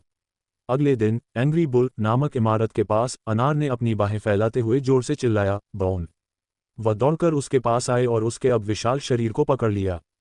फिर उसने पूछा कि वह कहाँ गायब हो गया था। अनार ने चिल्लाकर कहा कि ऐसे महान योद्धा को तो हेल में भी बचाया जा सकता है। अन्य बार्बेरियंस ने ये सब देखा। मुख्य कैरेक्टर ने समझाया कि उसे कुछ समस्याएं थीं। फिर अनार ने बॉन को गले लगाया और पूछा कि क्या उसने अभी तक खबर सुनी है। मुख्य कैरेक्टर ने पूछा कि कौन सी खबर। अचानक कुछ बार्बेरियंस बॉन के पास आए और जोर से चिल्लाए कि यह फ्रीडम बार्बेरियन के बारे में खबर है। फिर एक बार्बेरियन ने उत्साह से चिल्लाया कि पूरा शहर इस फ्रीडम बार्बेरियन के बारे में बात कर रहा है। मुख्य कैरेक्टर ने हैरानी से चारों ओर देखा और खुद से पूछा कि क्या वे उसके बारे में बात कर रहे हैं। फिर उसने शर्मिंदगी से अपनी नज़रें छिपाईं और नकारात्मक जवाब दिया कि वह इसके बारे में पहली बार सुन रहा है। फिर उसने बार्बेरियंस से पूछा कि क्या वे उसका नाम जानते हैं। एक बार्बेरियन ने नकारात्मक जवाब दिया और कहा कि उन्हें उसका नाम नहीं पता। फिर उसने कहा कि यह अजीब था, लेकिन कोई इसके बारे में बात नहीं कर रहा था। ये सुनकर मुख्य कैरेक्टर ने सोचा कि लगता है गिल्ड ने उसकी गुमनामी बनाए रखी है। हालांकि इसके बाद बार्बेरियन ने अपनी मुट्ठी हवा में उठाई और गर्व से चिल्लाया कि वह बहुत गर्व महसूस कर रहा है कि उनके कबीले में ऐसा व्यक्ति पैदा हुआ। एक और बार्बेरियन ने चिल्लाकर कहा कि उसने अकेले ही 100 लोगों से लड़ाई लड़ी और झूठे आरोपों को खारिज किया। बार्बेरियंस ने खुशी से चिल्लाया कि यह फ्रीडम बार्बेरियन ने सभी को जेल से आज़ाद किया। फिर बार्बेरियंस ने जोर से नारा लगाया, फ्रीडम बार्बेरियन सबसे महान योद्धा है। फिर उसने खुद से पूछा कि अब कुछ गंभीर नहीं होगा, है ना? कुछ समय बाद बॉन अनार के साथ एक जगह पर आया जिसे कार्बी कहा जाता था। अनार ने खुशी से चिल्लाते हुए कहा कि यह कार्बी है और वह पहली बार यहाँ आए है। मुख्य कैरेक्टर जानता था कि कार्बी नंबर 1 डिस्ट्रिक्ट था, जो दूसरे से 5वें डिस्ट्रिक्ट के साथ मिलकर करेन के चारों ओर का बेल्ट बनाता था, जो गोल्डन रोड था। इस डिस्ट्रिक्ट में मध्यम वर्ग के लोग रहते थे और यहाँ कई कारीगर और व्यापारी की दुकानें थीं।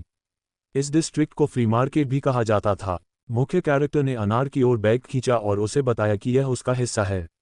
उसने समझा कि बैंडिट से लिए गए इक्विपमेंट और उसके खराब हो चुके सामान को मिलाकर कुल मिलाकर लगभग 8 लाख स्टोन्स बनते हैं। फिर उसने सोचा कि रिफ्ट से निकलते समय उनके पास लगभग 5 लाख स्टोन्स के आइटम थे। उसने अनार की ओर बैग खींचते हुए कहा कि यह उसके 3 लाख स्टोन्स हैं। अनार ने हैरानी से बैग को देखा और पूछा, इतना सारा? मुख्य कैरेक्टर ने उसे चिंता न करने को कहा और इसे अपने लिए लेने को कहा, क्योंकि वह इसकी हकदार थी।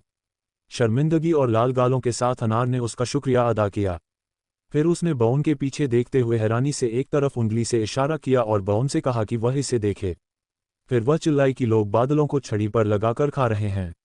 मुख्य कैरेक्टर ने उस तरफ देखा जहां अनार इशारा कर रही थी और खुद से पूछा कि क्या ये कॉटन कैंडी है। फिर उसने सोचा कि ये दिलचस्प है। अनार ने पूरी तरह से मंत्रमुग्ध होकर हाथ में 3 लाख स्टोन्स लिए इसे देखते हुए अपनी नज़रें नहीं हटा पाए। कुछ समय बाद मुख्य कैरेक्टर और अनार एक एस्टैब्लिशमेंट में बैठे थे। अनार ने चिल्लाकर कहा कि वह विश्वास नहीं कर सकती। फिर उसने प्रशंसा से पूछा कि लोगों ने ऐसा खाना कैसे बनाया। फिर उसने मान लिया कि लोग सर्वशक्तिमान हैं। इस पल अनार लालच से वह कॉटन कैंडी खा रही थी जो बॉन ने उसके लिए खरीदी थी। अनार ने देखा कि वह सोच रही थी कि उसके हिस्से से कितना कॉटन कैंडी खरीदा जा सकता है। मुख्य कैरेक्टर ने उसके कार्यों को देखते हुए सोचा कि उनके पास पैसे मापने के लिए एक और खाने योग्य मुद्रा थी। फिर उसने मेज पर रखे विभिन्न खाद्य पदार्थों को देखते हुए उसे पहले सामान्य खाना खाने को कहा। कॉटन कैंडी खत्म करने के बाद अनार ने बॉन का शुक्रिया अदा किया कि उसने उसके साथ पहले जैसा ही व्यवहार किया। मुख्य कैरेक्टर ने हैरानी से उसे देखा। फिर अनार ने उदास भाव से कहा कि वह जानती है कि वह ज़्यादा नहीं बदली है, लेकिन अन्य बार्बेरियंस अब उसे एक योद्धा के रूप में नहीं देखते और उससे दूर रहते हैं। फिर अनार ने उदास होकर कहा कि हाल ही में जहां भी वह जाती है, लोग उसे परेशान करने लगते हैं। अनार के मन में यादें ताज़ा हो गईं कि कैसे विभिन्न युवाओं ने प्रशंसा से उसे संबोधित किया और कहा कि उसका नाम कितना सुंदर है। एक और युवक ने शर्मिंदगी के साथ उसे एक पत्र देते हुए कहा कि वह उसका फुटस्टूल बनना चाहता है। एक और युवक ने उसे एक बुके देते हुए वादा किया कि उस पर अब एक बूंद खून नहीं गिरेगा। अनार ने अपना सिर पकड़कर डर से चिल्लाया कि उसके साथ पहले कभी ऐसा नहीं हुआ। फिर वह बॉन की ओर मुड़ी और मेज पर हाथ रखते हुए सीधे और सख्ती से पूछा कि क्या वह इतनी बदसूरत हो गई है। मुख्य कैरेक्टर ने हैरानी से उसे देखा, उसकी आंखें और मुंह खुला रह गया। फिर उसने उलझन में उसे नाम से संबोधित किया। अनार ने उसे बात पूरी करने नहीं दी और चिल्लाकर कहा कि उसने अपना मन बदल लिया है। फिर उसने तनाव और लाल गालों के साथ बोला कि वह अब उसके साथ लैबिरिंथ में नहीं जा पाएगी। मुख्य कैरेक्टर ने हैरानी से उसे देखते हुए खुद से पूछा कि उसके मन में ऐसे विचार कहाँ से आए। कुछ समय बाद बॉन बार में बैठा हुआ अनार के समूह छोड़ने के बारे में सोच रहा था। उसने तर्क दिया कि यह आश्चर्यजनक नहीं था, क्योंकि उसकी उपस्थिति बहुत बदल गई थी, लेकिन मुख्य कारण यह नहीं था। दरअसल सेक्रेड लैंड के एल्डर, जो एक स्वॉर्ड मास्टर के रूप में जाने जाते हैं, ने अनार की प्रतिभा को पहचाना और इसलिए उसने उनके मार्गदर्शन में तलवारबाजी की कला सीखने का फैसला किया। जब बॉन और अनार मेज पर बात कर रहे थे तो उसने उससे पूछा कि क्या वह लैबिरिंथ में उनके साथ जाने के लिए छुट्टी नहीं ले सकती। अनार ने जवाब दिया कि यह बहुत अच्छा होगा, लेकिन उसने कहा कि वह कुछ विशेष ट्रेनिंग मेथड के बारे में बात कर रही है और इस वजह से वह 6 महीने तक सेक्रेड लैंड्स नहीं छोड़ सकती। मुख्य कैरेक्टर ने हैरानी से आगे देखते हुए खुद से पूछा कि क्या वह वाकई उस मेथड के बारे में बात कर रही है। उसने समझा कि इस मामले में स्थिति को समझा जा सकता है और यह स्पष्ट हो गया कि यह उसके लिए एक बहुत अच्छा अवसर था। अनार ने अपने पैरों पर हाथ रखते हुए अपराधबोध के भाव के साथ बाउन की ओर मुड़ी और उसे बताया कि वह उससे इंतजार करने के लिए नहीं कह सकती और जब समय आएगा तो वह जरूरी नहीं कि उसे वापस लेने के लिए कहे। फिर अनार का चेहरा गंभीर हो गया। उसने आत्मविश्वास से कहा कि वह बहुत मेहनत करेगी और इतनी मजबूत होकर लौटेगी कि उसे पीछे न खींचे। इसी समय बाउन ने एक बड़ा लकड़ी का गिलास उठाया और लालच से पी लिया। फिर उसने भारी सांस ली और महसूस किया कि वह उसे रोक नहीं सकता। मुख्य कैरेक्टर ने सोचा कि दूसरी एक्सप्लोरेशन के दौरान वह एक मरौडर से हार गई थी और उसे एक शपथ का उपयोग करने के लिए मजबूर किया गया था। रिफ्ट में अनार केवल देख सकती थी कि कैसे दूसरे पहल कर रहे थे। इन सभी घटनाओं को याद करते हुए बाउन ने मान लिया कि यह उसके फैसले को प्रभावित करने वाली आखिरी बूंद थी और उसे फिर से साथियों की तलाश करनी होगी। लकड़ी के गिलास को मेज पर मारते हुए बाउन ने समझा कि अकेले जाने का विकल्प हमेशा था, क्योंकि वह इन 2 महीनों में बहुत बढ़ गया था। मुख्य कैरेक्टर ने इस बात पर विचार करना शुरू किया कि उसने सिर्फ 2 एसेंसेस को अब्जॉर्ब नहीं किया था, बल्कि इनमें से एक एसेंस की पकी थी। उसकी बुनियादी विशेषताएं बहुत बढ़ गई थीं, क्योंकि अगर रीजेनरेशन स्किल्स को ध्यान में रखा जाए तो दूसरी मंजिल पर उसका कोई मुकाबला नहीं है। लेकिन तीसरी मंजिल से अकेले यात्रा करना असंभव होगा। मुख्य कैरेक्टर ने समझा कि डंजन और स्टोन समूहों के गेम प्ले पर आधारित हैं और चाहे वह कितना भी मजबूत हो जाए, अकेले गेम को पूरा करना असंभव होगा। मुख्य कैरेक्टर ने मेजेस के टॉवर पर चढ़ते हुए सोचा कि जैसे जैसे मंजिलें बढ़ेंगी, कुछ भूमिकाओं की अनुपस्थिति महत्वपूर्ण हो जाएगी। इसलिए विभिन्न क्षमताओं वाले सदस्यों के समूह एक आवश्यकता थे और उसे ऊंची मंजिलों पर चढ़ने और मॉन्स्टर्स का शिकार करने के लिए समान लेवल के साथियों की आवश्यकता थी। मुख्य कैरेक्टर ने प्रयोगशाला में प्रवेश किया, जहां रेवन मौजूद थी। रेवन ने चौड़ी मुस्कान के साथ बाउन को देखते हुए कहा कि वह आ गया है। बाउन ने उसे देखते हुए समझा कि अगर वह एक छठे रैंक की मेज यानी रेवन को भर्ती कर सकता है तो उसका लक्ष्य और करीब आ जाएगा। मुख्य कैरेक्टर ने मुस्कुराते हुए उसे बधाई दी और महसूस किया कि उसका लक्ष्य करीब आ रहा है। फिर रेवन ने उसे एक खुरदुरी खूनी लकड़ी की कुर्सी दिखाई, जिस पर विशेष धातु की बेड़ियां लगी हुई थीं। उसने दोस्ताना मुस्कान के साथ पूछा कि क्या वह तैयार है। बाउन ने इस कुर्सी को देखा, जो एक यातना कुर्सी की तरह लग रही थी, और समझा कि पहले उसे उसके शोध से बचना होगा। कुछ समय बाद रेवन ने अपनी बाहों को छाती पर क्रॉस करते हुए चिल्लाया कि वह ये नहीं चाहती। फिर उसने आक्रामक तरीके से बाउन की ओर इशारा किया और पूछा कि क्या कोई पागल मेज ऐसे समूह में शामिल होगा जहां सिर्फ 2 बार्बेरियंस हैं। बाउन ने उसे देखते हुए महसूस किया कि उसने उसकी बात सुनी भी नहीं। रेवन ने चिल्लाकर कहा कि अगर वह उसे आमंत्रित करना चाहता है तो सभी प्रतिभागियों को कम से कम छठे रैंक के होने चाहिए। उसने उसे यह सोचने तक की मनाही कर दी जब तक कि वह एक प्रीस्ट नहीं ढूंढ लेता। मुख्य कैरेक्टर ने भारी सांस ली और उससे सहमति जताई। फिर रेवन मुस्कुराते हुए दूर जाते हुए कहा कि इसमें कम से कम 3 साल लगेंगे। मुख्य कैरेक्टर ने मन ही मन खुद से पूछा कि क्या कोई मौका नहीं है।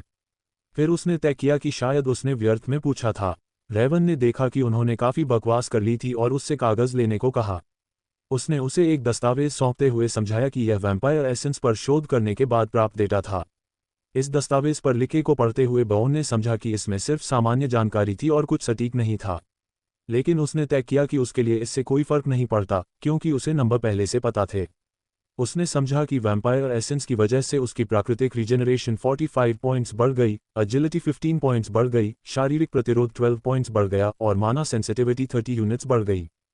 सूरज के प्रति प्रतिरोध 12 पॉइंट्स कम हो गया और ताकत 15 पॉइंट्स बढ़ गई, जबकि जादुई प्रतिरोध 30 यूनिट्स बढ़ गया। सोल पावर 21 यूनिट्स बढ़ गई और अंधेरे के प्रति प्रतिरोध 12 यूनिट्स बढ़ गया। इसे पढ़ते हुए मुख्य कैरेक्टर ने सोचा कि उसे यह पहले से पता था, लेकिन यह अभी भी बहुत अच्छा था, क्योंकि सबसे बड़ी बढ़ोतरी प्राकृतिक रीजनरेशन और जादुई प्रतिरोध में हुई थी, साथ ही सोल पावर में भी। फिर मुख्य कैरेक्टर ने गार्डियन एसेंस के बोनस के बारे में सोचा। ये बोनस एक पैसिव स्किल था जिसे स्रोत ऑफ डार्कनेस कहा जाता था, जिसकी वजह से वह तब तक नहीं मर सकता जब तक उसका दिल नष्ट नहीं हो जाता। मुख्य कैरेक्टर ने समझा कि इतने शक्तिशाली मुख्य पैसिव स्किल का जिक्र करने की जरूरत भी नहीं है। लेकिन सैक्रिफिशियल सील स्किल, जो शारीरिक क्षमताओं को पीड़ितों की संख्या के आधार पर बढ़ाता है, और ब्लड मास्टर स्किल, जो एक एक्टिव स्किल है और इसका सार यह है कि यह पीड़ित के खून को पीकर उसके एक स्किल को अस्थायी रूप से अब्जॉर्ब कर लेता है। बाउन को अटर्नल लाइफ स्किल के बारे में भी पता था, जो एक एक्टिव स्किल था और जिसकी वजह से रीजनरेशन खोए हुए हेल्थ पॉइंट्स के अनुपात में बढ़ जाता था। इस जानकारी पर विचार करते हुए बाउन ने महसूस किया कि एक्टिव स्किल्स भी अद्भुत हैं। फिर उसने चौड़ी मुस्कान के साथ दस्तावेज को अपनी हथेली में निचोड़ते हुए सोचा कि उसे सील ऑफ द इमोर्टल और गार्डियन एसेंस मिल गया था और यह कहा जा सकता है कि रीजनरेशन पंपिंग पूरी हो गई थी। मुख्य कैरेक्टर ने सोचा कि वह इस गेम को 10 साल से खेल रहा था, लेकिन उसने कभी इतनी तेजी से विकास नहीं किया था। फिर वह मुड़ा और दूर जाते हुए रेवन से कहा कि उसके जाने का समय हो गया था। लेकिन रेवन ने अचानक अपना हाथ आगे बढ़ाया और उसे 1 मिनट रुकने को कहा। फिर उसने कहा कि उसके मन में एक सवाल था। मुख्य कैरेक्टर ने उसकी ओर मुड़कर देखा और रेवन ने पूछा कि वैम्पायर के साथ लड़ाई में क्या हुआ था। फिर उसने अपनी तर्जनी ऊपर उठाते हुए स्पष्ट किया कि वह उस चीज़ के बारे में बात कर रही है जो उसने अपने मुंह में डाली थी।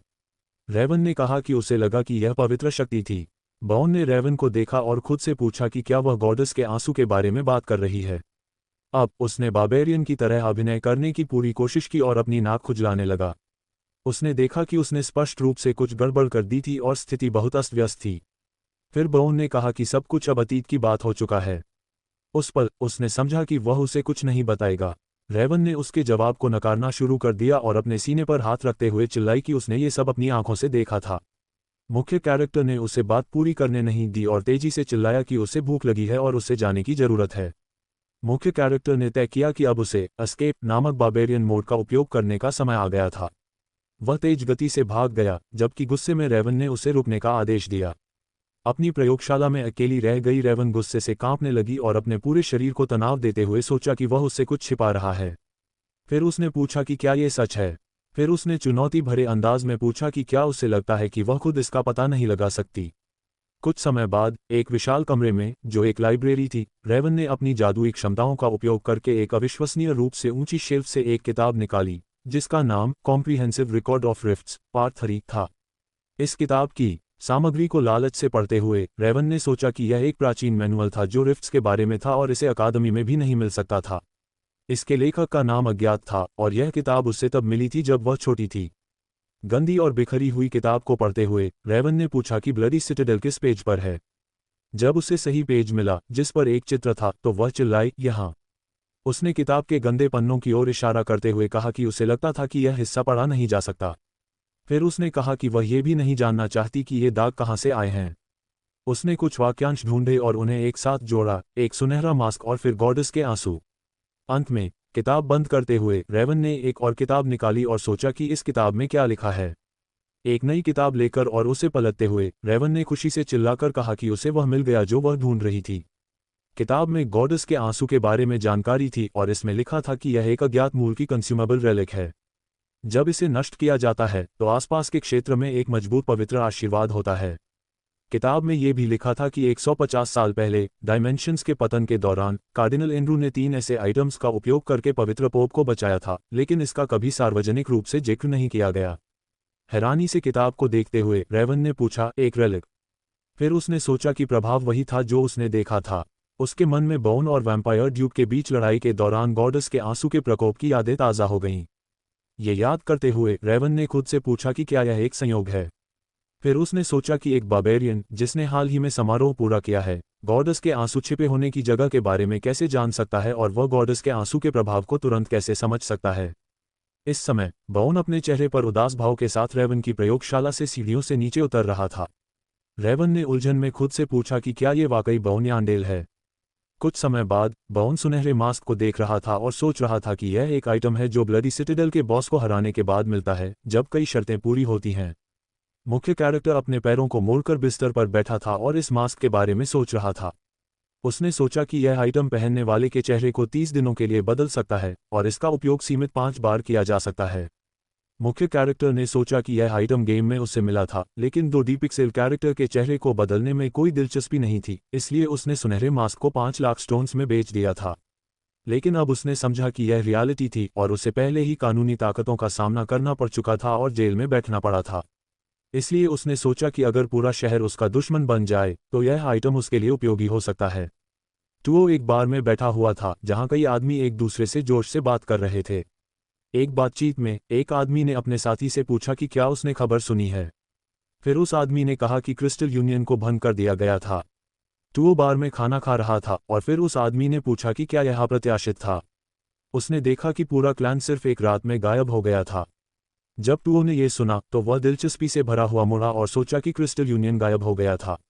उसने समझा कि उन्होंने कम्युनिकेशन स्टोन्स की मदद से एक विशाल इंफॉर्मेशन नेटवर्क बनाया था और पहली मंजिलों पर बिगिनर्स के लिए विभिन्न सेवाएं ऑफर की थीं।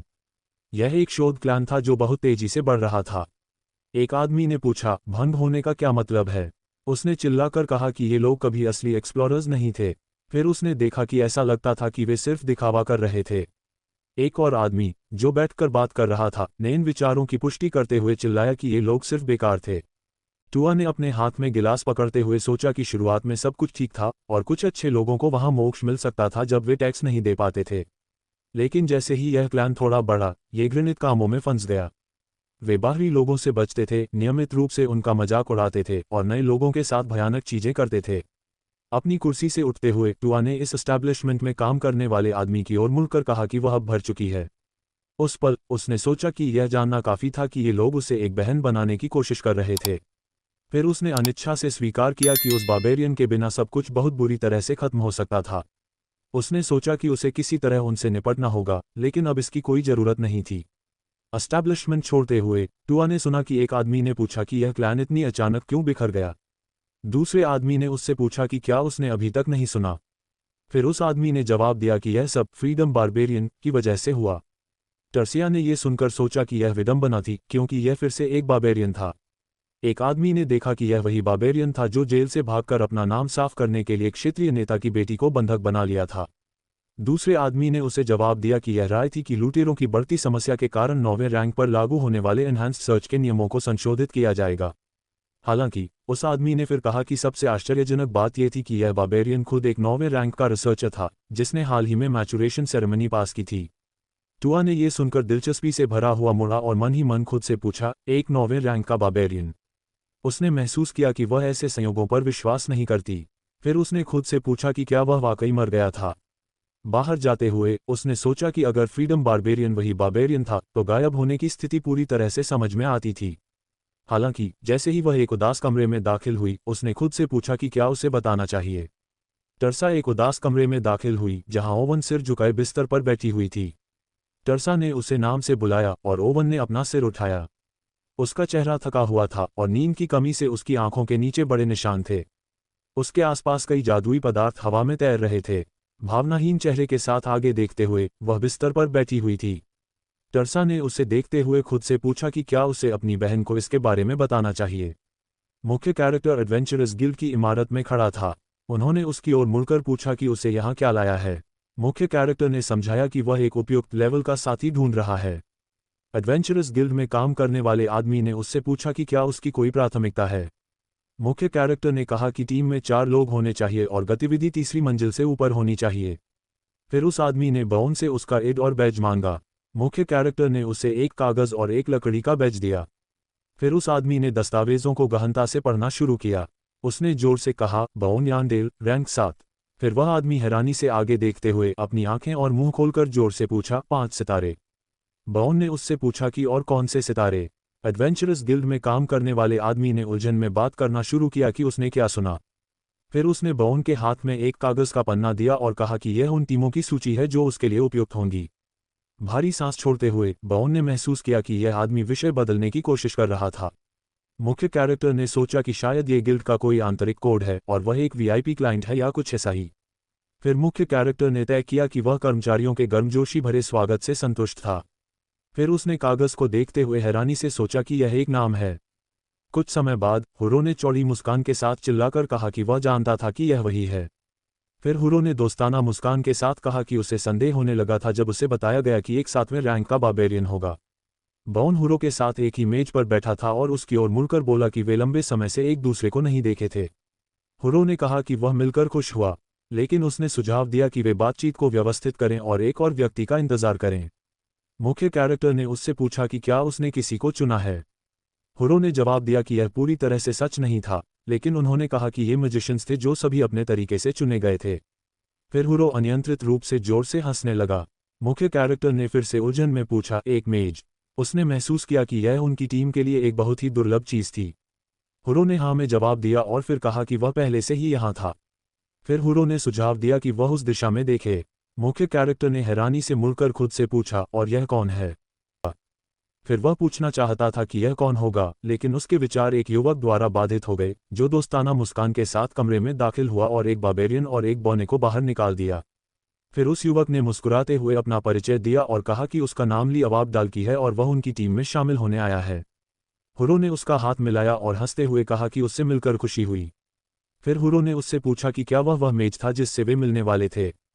डाल्की ने मुस्कुराते हुए जवाब दिया कि ऐसी जगह और ऐसे समय में एक मेज से गलती से मिलना बहुत बड़ी किस्मत होगी। हुरो ने उसे देखा और हैरान होकर नहीं जानता था कि उसे क्या जवाब देना चाहिए। मुख्य कैरेक्टर ने कहा कि वह सही कह रहा है। फिर हुरो ने खुशी से डाल्की का हाथ फिर से मिलाया और उसका स्वागत किया। फिर उसने अपना परिचय देते हुए कहा कि उसका नाम हुरोमेड है और वह एक छठे रैंक का रिसर्चर है। डाल्की ने कहा कि वह रापाडिया के शासक परिवार का 8वें रैंक का मेज है। हुरो ने हैरानी से आगे देखते हुए फिर से पूछा, शासक परिवार? मुख्य कैरेक्टर ने चिढ़े हुए भाव से समझाया कि वह कह रहा है कि वह गिल्ड में काम नहीं करता। मुख्य कैरेक्टर ने समझा कि वह मैजिक टॉवर के लिए भी काम नहीं करता। फिर मुख्य कैरेक्टर ने खुद से पूछा कि यह बौना स्पष्ट चीजों को क्यों नहीं जानता। डाल्की ने चौड़ी मुस्कान के साथ हैरानी से चिल्लाया, कितना ज्ञानी बार्बेरियन। फिर डाल्की ने बौन की ओर मुड़कर पूछा कि क्या वह उसका नाम जान सकता है। मुख्य कैरेक्टर ने चिढ़े हुए भाव से डाल्की को देखते हुए सोचा कि वह उसे परेशान कर रहा है। फिर मुख्य कैरेक्टर ने कहा कि वह बौन यांडेल का बेटा है। फिर मुख्य कैरेक्टर ने अचानक डाल्की को बैठने का आदेश दिया। उसकी ओर मुड़कर उसने कहा कि वह सीधे बात करेगा। फिर उसने पूछा कि वह रिसर्चर क्यों बनना चाहता है। मुख्य कैरेक्टर ने समझा कि 8वें रैंक के मेजर्स के लिए यह एक बड़ी दुर्लभता थी, क्योंकि उसमें मध्य और ऊपरी मंजिलों पर काम करने के स्किल्स की कमी थी और निचली मंजिलों से कम पैसा आता था। डाल्की मुस्कुराया और जवाब दिया कि सब कुछ सरल था। हालांकि मुख्य कैरेक्टर ने उसे देखते हुए समझा कि शहर में रहना ज्यादा लाभदायक और स्थिर था। डाल्की ने अपने चश्मे को समायोजित करते हुए कहा कि वह एक प्रसिद्ध रिसर्चर बनना चाहता था और बैरन मारुआन के परिवार को गौरवान्वित करना चाहता था। हुरो ने हैरानी से अपनी आंखें और मुंह खोलकर फिर से पूछा, बैरन? फिर उसने उलझन में पूछा कि क्या वह वाकई एक नोबलमन था। डाल्की हंसा और कहा कि उसकी मां की बहन के पति बैरन की पत्नी के तीसरे भाई थे। मुख्य कैरेक्टर ने हैरानी से खुद से पूछा। फिर उसने सोचा कि वह शासक परिवार से किसी भी तरह जुड़ा हुआ नहीं था और वह एक नोबलमन नहीं था। डाल्की ने मुस्कुराते हुए अपनी हथेलियां आगे बढ़ाईं और कहा कि घबराने की जरूरत नहीं है। फिर उसने कहा कि वह अहंकारी होने वाला नहीं था। मुख्य कैरेक्टर ने चिढ़ते हुए उसे देखा और खुद से पूछा कि क्या वह पूरी तरह से पागल हो गया है। मुख्य कैरेक्टर ने सोचा कि वह किसी तरह के धोखेबाज की तरह दिख रहा था। डाल्की को देखते हुए उसने महसूस किया कि उसका चेहरा सुंदर था और उसके सुनहरे बाल थे। वह लगभग 160 सेमी लंबा था और उसका शरीर पतला था। वह डेली और एडमिनिस्ट्रेटिव मैजिक का उपयोग करना जानता था और कुछ स्पेल्स जैसे कि कर्सेस और कोल्ड मैजिक में भी निपुण था। मुख्य कैरेक्टर ने समझा कि वह एक अनुभवहीन 8वें रैंक का विज़र्ड था जो झूठ और अहंकार से भरा हुआ था। मुख्य कैरेक्टर ने समझा कि कुछ न्यूआंसेस थे, लेकिन टीम में एक मेज अच्छे फाइटर्स के लिए एक चारा होगा। इसलिए उन्होंने डाल्की को स्वीकार करने का फैसला किया। फिर उन्होंने एक दूसरे की हथेलियों पर थपथपाकर अपने गठबंधन की पुष्टि की। बाद में, जैसा कि बौन ने उम्मीद की थी, सर्वश्रेष्ठ रिसर्चर से कई आवेदन आए। इसलिए वे हफ्ते में कई बार दस्तावेजों को छांटने के लिए मिलते थे। बौन और हुरो मेज पर बैठे हुए थे और उनके हाथों में कई कागजात थे। एक और कागज को देखते हुए बौन ने कहा कि उसे लगता था कि यह उसके लिए उपयुक्त होगा, लेकिन उसे लगा कि उसने सारा काम खुद किया है। हुरो मुस्कुराते हुए कागज को देखते हुए पूछा कि क्या वे इसी संरचना में जाएंगे। फिर हुरो ने कहा कि उसे लगता था कि वह इस आवेदन को अस्वीकार कर देगा।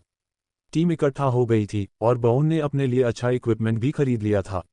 अपने नए इक्विपमेंट के साथ संतुष्ट भाव से वह लाइब्रेरी में काम करने वाली लड़की के सामने खड़ा था। भावनाहीन चेहरे से आगे देखते हुए उसने बौन से पूछा कि यह क्या है। बौन मुस्कुराया और उससे पूछा कि क्या उसने ये देखा। फिर उसने कहा कि अगर उसे इतनी दिलचस्पी है तो उसे इसे समझाना होगा। मुख्य कैरेक्टर ने बताना शुरू किया कि उसके पास लिथियम से बना कवच और ढाल था। सिस्टम विंडो पर एक संदेश था कि कैरेक्टर ने लिथियम चेस्ट प्लेट पहना था, जिससे ओवरऑल आइटम लेवल 270 पॉइंट्स बढ़ गया था। अगली सिस्टम विंडो पर एक संदेश था कि कैरेक्टर ने एक बड़ी लिथियम शील्ड पहनी थी और ओवरऑल आइटम लेवल 315 पॉइंट्स बढ़ गया था। एक और सिस्टम विंडो पर एक संदेश था कि कैरेक्टर ने एक एक्सटेंडेड बैकपैक पहना था, जिससे इन्वेंटरी काफी बढ़ गई थी। मुख्य कैरेक्टर ने लाल चेहरे के साथ इन आइटम्स का प्रदर्शन करते हुए चिल्लाया कि उसकी पीठ पर एक एक्सटेंडेड बैकपैक था। फिर उसने जोर से कहा कि यह बैकपैक इतना महंगा नहीं था, इसलिए उसने इसे खरीदने का फैसला किया। लाइब्रेरी में काम करने वाली लड़की ने अभी भी भावनाहीन चेहरे के साथ अपनी हथेली आगे बढ़ाई और उसे बताया कि अन्य विजिटर्स उसकी शिकायत करेंगे, इसलिए उसने उसे अब आमा में न आने को कहा। मुख्य कैरेक्टर ने हैरानी से उसे देखा, फिर उससे सहमति जताई, यह महसूस करते हुए कि उसके साथ मजाक करना बेहतर नहीं था। जब बाउन लाइब्रेरी से निकला और सड़क पर चलने लगा तो उसे किनारे से अजीब आवाजें सुनाई दी। उस दिशा में मुड़ते हुए उसने एक बार्बेरियन को देखा जो नग्न था और अपने सिर को कंधों के बीच दबाए हुए बैठा था। उसे देखते हुए मुख्य कैरेक्टर ने हैरानी से खुद से पूछा, एक बार्बेरियन? गेटवे में बैठे उदास बार्बेरियन को देखते हुए बाउन ने खुद से पूछा कि उसके पास हथियार क्यों नहीं था। मुख्य कैरेक्टर ने समझा कि सभी बार्बेरियंस अपने हथियारों को ऐसे रखते हैं जैसे उनकी जान उन पर निर्भर हो। वे यह बात इस बात की परवाह किए बिना करते हैं कि वे कितने भूखे, कमजोर या गरीब हैं। मुख्य कैरेक्टर ने इस बार्बेरियन की ओर मुड़कर देखा और बार्बेरियन ने हैरानी से बाउन को देखा और डर से भरा हुआ आवाज निकाली। बार्बेरियन को गंभीरता से देखते हुए बाउन ने उसे डरने नहीं को कहा। उसने समझाया कि वह उसे नुकसान नहीं पहुंचाने वाला था। फिर उसने पूछा कि उसका हथियार कहाँ था और वह यहाँ क्या कर रहा था। बार्बेरियन ने बाउन से माफी मांगी और समझाया कि उसके पास पैसे नहीं थे, इसलिए उसने इसे बेच दिया था। मुख्य कैरेक्टर इस बार्बेरियन के बगल में बैठ गया और सोचने लगा कि वह उससे औपचारिक तरीके से बात कर रहा था, फिर भी उसने अपना हथियार बेच दिया था। बाउन का चेहरा चौड़ी मुस्कान से भर गया, यह महसूस करते हुए कि वह एक नोबडी था। मुख्य कैरेक्टर ने बार्बेरियन को अपना परिचय दिया और कहा कि वह बाउन यानडेल का बेटा है। बार्बेरियन ने उलझन भरे चेहरे के साथ कहा कि उसका नाम टेरकेन है और वह लीन का बेटा है।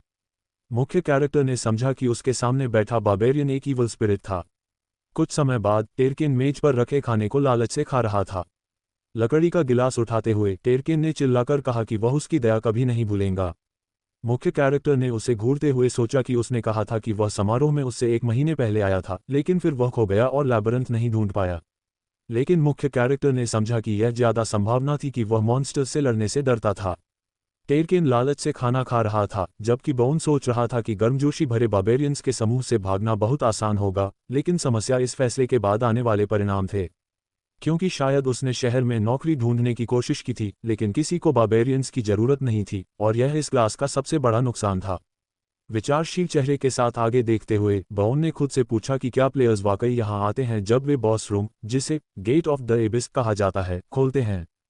फिर मुख्य कैरेक्टर ने खुद से पूछा कि क्या इतने अनुभवी प्लेयर को यह नहीं पता होना चाहिए कि उन बार्बेरियंस के साथ कैसा व्यवहार करना चाहिए जो लैबिरिंथ में नहीं जाते। फिर मुख्य कैरेक्टर ने टेरकेन की ओर मुड़कर उससे पूछा कि वह 1 महीने में क्या करता था। टेरकेन ने उलझन में जवाब दिया कि वह लैबिरिंथ में नहीं गया। फिर मुख्य कैरेक्टर ने हैरानी से पूछा, फिर क्या? उसने फिर से पूछा। फिर मुख्य कैरेक्टर ने आक्रामक तरीके से पूछा कि क्या वह पूरी तरह से पागल हो गया था। टेरकेन ने जवाब में पूछा कि वह बिना हथियार के मॉन्स्टर्स से कैसे लड़े। मुख्य कैरेक्टर ने उसे देखते हुए समझा कि यही कारण था कि हथियार को नहीं खोना चाहिए। फिर उसने मन ही मन पूछा कि क्या वह वाकई सिर्फ एक कदम आगे सोच सकता है, और क्या उसने ये गेम खेला भी था। टेरकेन ने बताया कि उसे बाहर निकाल दिया गया था क्योंकि उसके पैसे खत्म हो गए थे।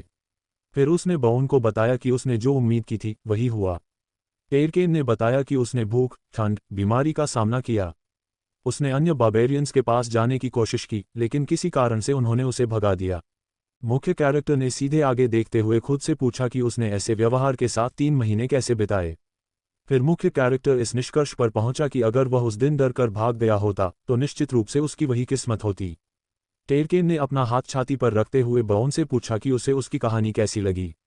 फिर उसने उससे पूछना शुरू किया कि क्या उसे उस पर दया आए और क्या वह उसकी मदद करना चाहता है। टेरकेन ने आत्मविश्वास से चिल्लाकर कहा कि शायद वह उस पर विश्वास न करे, लेकिन वह लैबिरिंथ को बहुत अच्छी तरह जानता था और उसे यकीन था कि वह कर सकता है। बाउन ने उसे बात पूरी करने नहीं दी और अचानक उसे रोकते हुए ठंडे स्वर में जवाब दिया कि वह उसके साथ लैबिरिंथ में नहीं जाएगा। टेरकेन ने उलझन में पूछा कि क्या हुआ। बाउन ने कहा कि वह उसकी दूसरे तरीके से मदद करेगा। फिर उसने अपना हाथ आगे बढ़ाया और 3 चांदी के सिक्के दिखाए। उसने उसे लेने को कहा और समझाया कि इन पैसों से 50,000 स्टोन्स थे। बाउन ने उससे कहा कि वह एक हथियार खरीदे और खुद ही जाए। कांपते हाथ से टेरकेन ने पैसे की ओर बढ़ाया और पूछा कि क्या वह वाकई उसे देगा। फिर टेरकेन ने जोर से उसका शुक्रिया अदा करना शुरू किया और उसे वादा किया कि वह निश्चित रूप से उसका कर्ज चुकाएगा। मुख्य कैरेक्टर ने ठंडे स्वर में उसे जाने का आदेश दिया और समझाया कि वह बात करके थक गया था। खुशी भरे चेहरे के साथ बाउन ने उससे सहमति जताई और कहा कि जब वह अगली बार आएगा। मुख्य कैरेक्टर ने फिर से उसे बात पूरी करने नहीं दी और अचानक उसे रोकते हुए कहा, नहीं। फिर मुख्य कैरेक्टर ने गंभीरता से टेरकेन को नाम से संबोधित किया और उसे बताया कि वह ये पैसा खो देगा या इसे बेवकूफ़ी भरी चीज़ों पर खर्च कर देगा या लैबिरिंथ में अमीर बन जाएगा। अगर वह उसी पैसे से अपना कर्ज चुकाना चाहता है तो मुख्य कैरेक्टर ने आगे देखते हुए उसे आदेश दिया कि वह कभी भी उसे ढूंढने की कोशिश न करे। फिर मुख्य कैरेक्टर ने ऊपर देखते हुए टेरकिन से पूछा कि क्या उसे सब कुछ समझ आ गया। टेरकिन ने उलझन में उससे सहमति जताई। कुछ समय बाद बाउन धुंधली रोशनी में बिस्तर पर बैठा हुआ था और सोच रहा था कि उसने कितना घृणित व्यवहार किया था। फिर मुख्य कैरेक्टर ने खुद से पूछा कि क्या उसे अतीत याद है। उसने समझा कि एक तार्किक व्यक्ति कहेगा कि वह मूर्ख था और एक भावुक व्यक्ति गुस्सा होगा कि उसने उस बार्बेरियन की इतनी कम मदद की। बाउन ने समझा कि दोनों दृष्टिकोण सही थे क्योंकि वह दोहरा व्यवहार कर सकता था, लेकिन ये सबसे अच्छा था जो किया जा सकता था। फिर मुख्य कैरेक्टर ने गंभीर चेहरे के साथ आगे देखते हुए मन ही मन टेरकिन को संबोधित किया और उससे कहा कि वह लैबिरिंथ में प्रवेश करने के दिन निश्चित रूप से जीवित रहे। सिस्टम विंडो पर एक नोटिफिकेशन आया कि वे द क्रिस्टल केव नामक लैबिरिंथ की पहली मंजिल में प्रवेश कर चुके थे। डाल्की ने चौड़ी मुस्कान के साथ अपने हाथ में एक स्टाफ पकड़ते हुए पूछा, तो ये लैबिरिंथ है? फिर उसने सोचा कि वे कहाँ जा रहे थे। डाल्की के कार्यों को देखते हुए बाउन ने सोचा कि वह 8वें रैंक का एक ह्यूमन मेज था और उसकी उम्र 25 साल थी। उस पल डाल्की सक्रिय रूप से घूम रहा था और चिल्ला रहा था कि ये वही क्रिस्टल्स थे। फिर उसने पूछना शुरू किया कि वे कैसे एक्सप्लोर करेंगे। इसे देखते हुए मुख्य कैरेक्टर ने तय किया कि वह एक टिपिकल फूल था। गाइड, जो डाल्की के पीछे था, ने उसे रुकने को कहा और उससे बताया कि उसे चारों ओर थोड़ा देखने की जरूरत है। यह आदमी ब्राउन रोथमिलर था, जो एक 7वें रैंक का रिसर्चर था। उसकी उम्र 34 साल थी और उसके पास लैबिरिंथ एक्सप्लोर करने का 8 साल का अनुभव था। फिर रोथमिलर ने कहा कि यह दिशा सही थी और उसे लगता था कि अगर वे पहले से चुने गए मार्ग पर चलेंगे तो सब कुछ ठीक होगा। रोथमिलर के कार्यों को देखते हुए बाउन ने सोचा कि यह कहा जा सकता है कि यह उनके समूह में सबसे सामान्य रिसर्चर था। फिर हुरो को सक्रिय रूप से हंसते हुए देखकर बाउन ने महसूस किया कि वह एक बौना था, जो एक 6ठे रैंक का रिसर्चर और टैंक था और समूह का नेता था। समूह में मुख्य कैरेक्टर एक टैंक और 7वें रैंक का बार्बेरियन था। अंतिम एक लड़की थी जो चिल्ला रही थी कि वह लड़ाई में कूदने के लिए इंतजार नहीं कर सकती क्योंकि उसने इतने समय से लड़ाई नहीं की थी।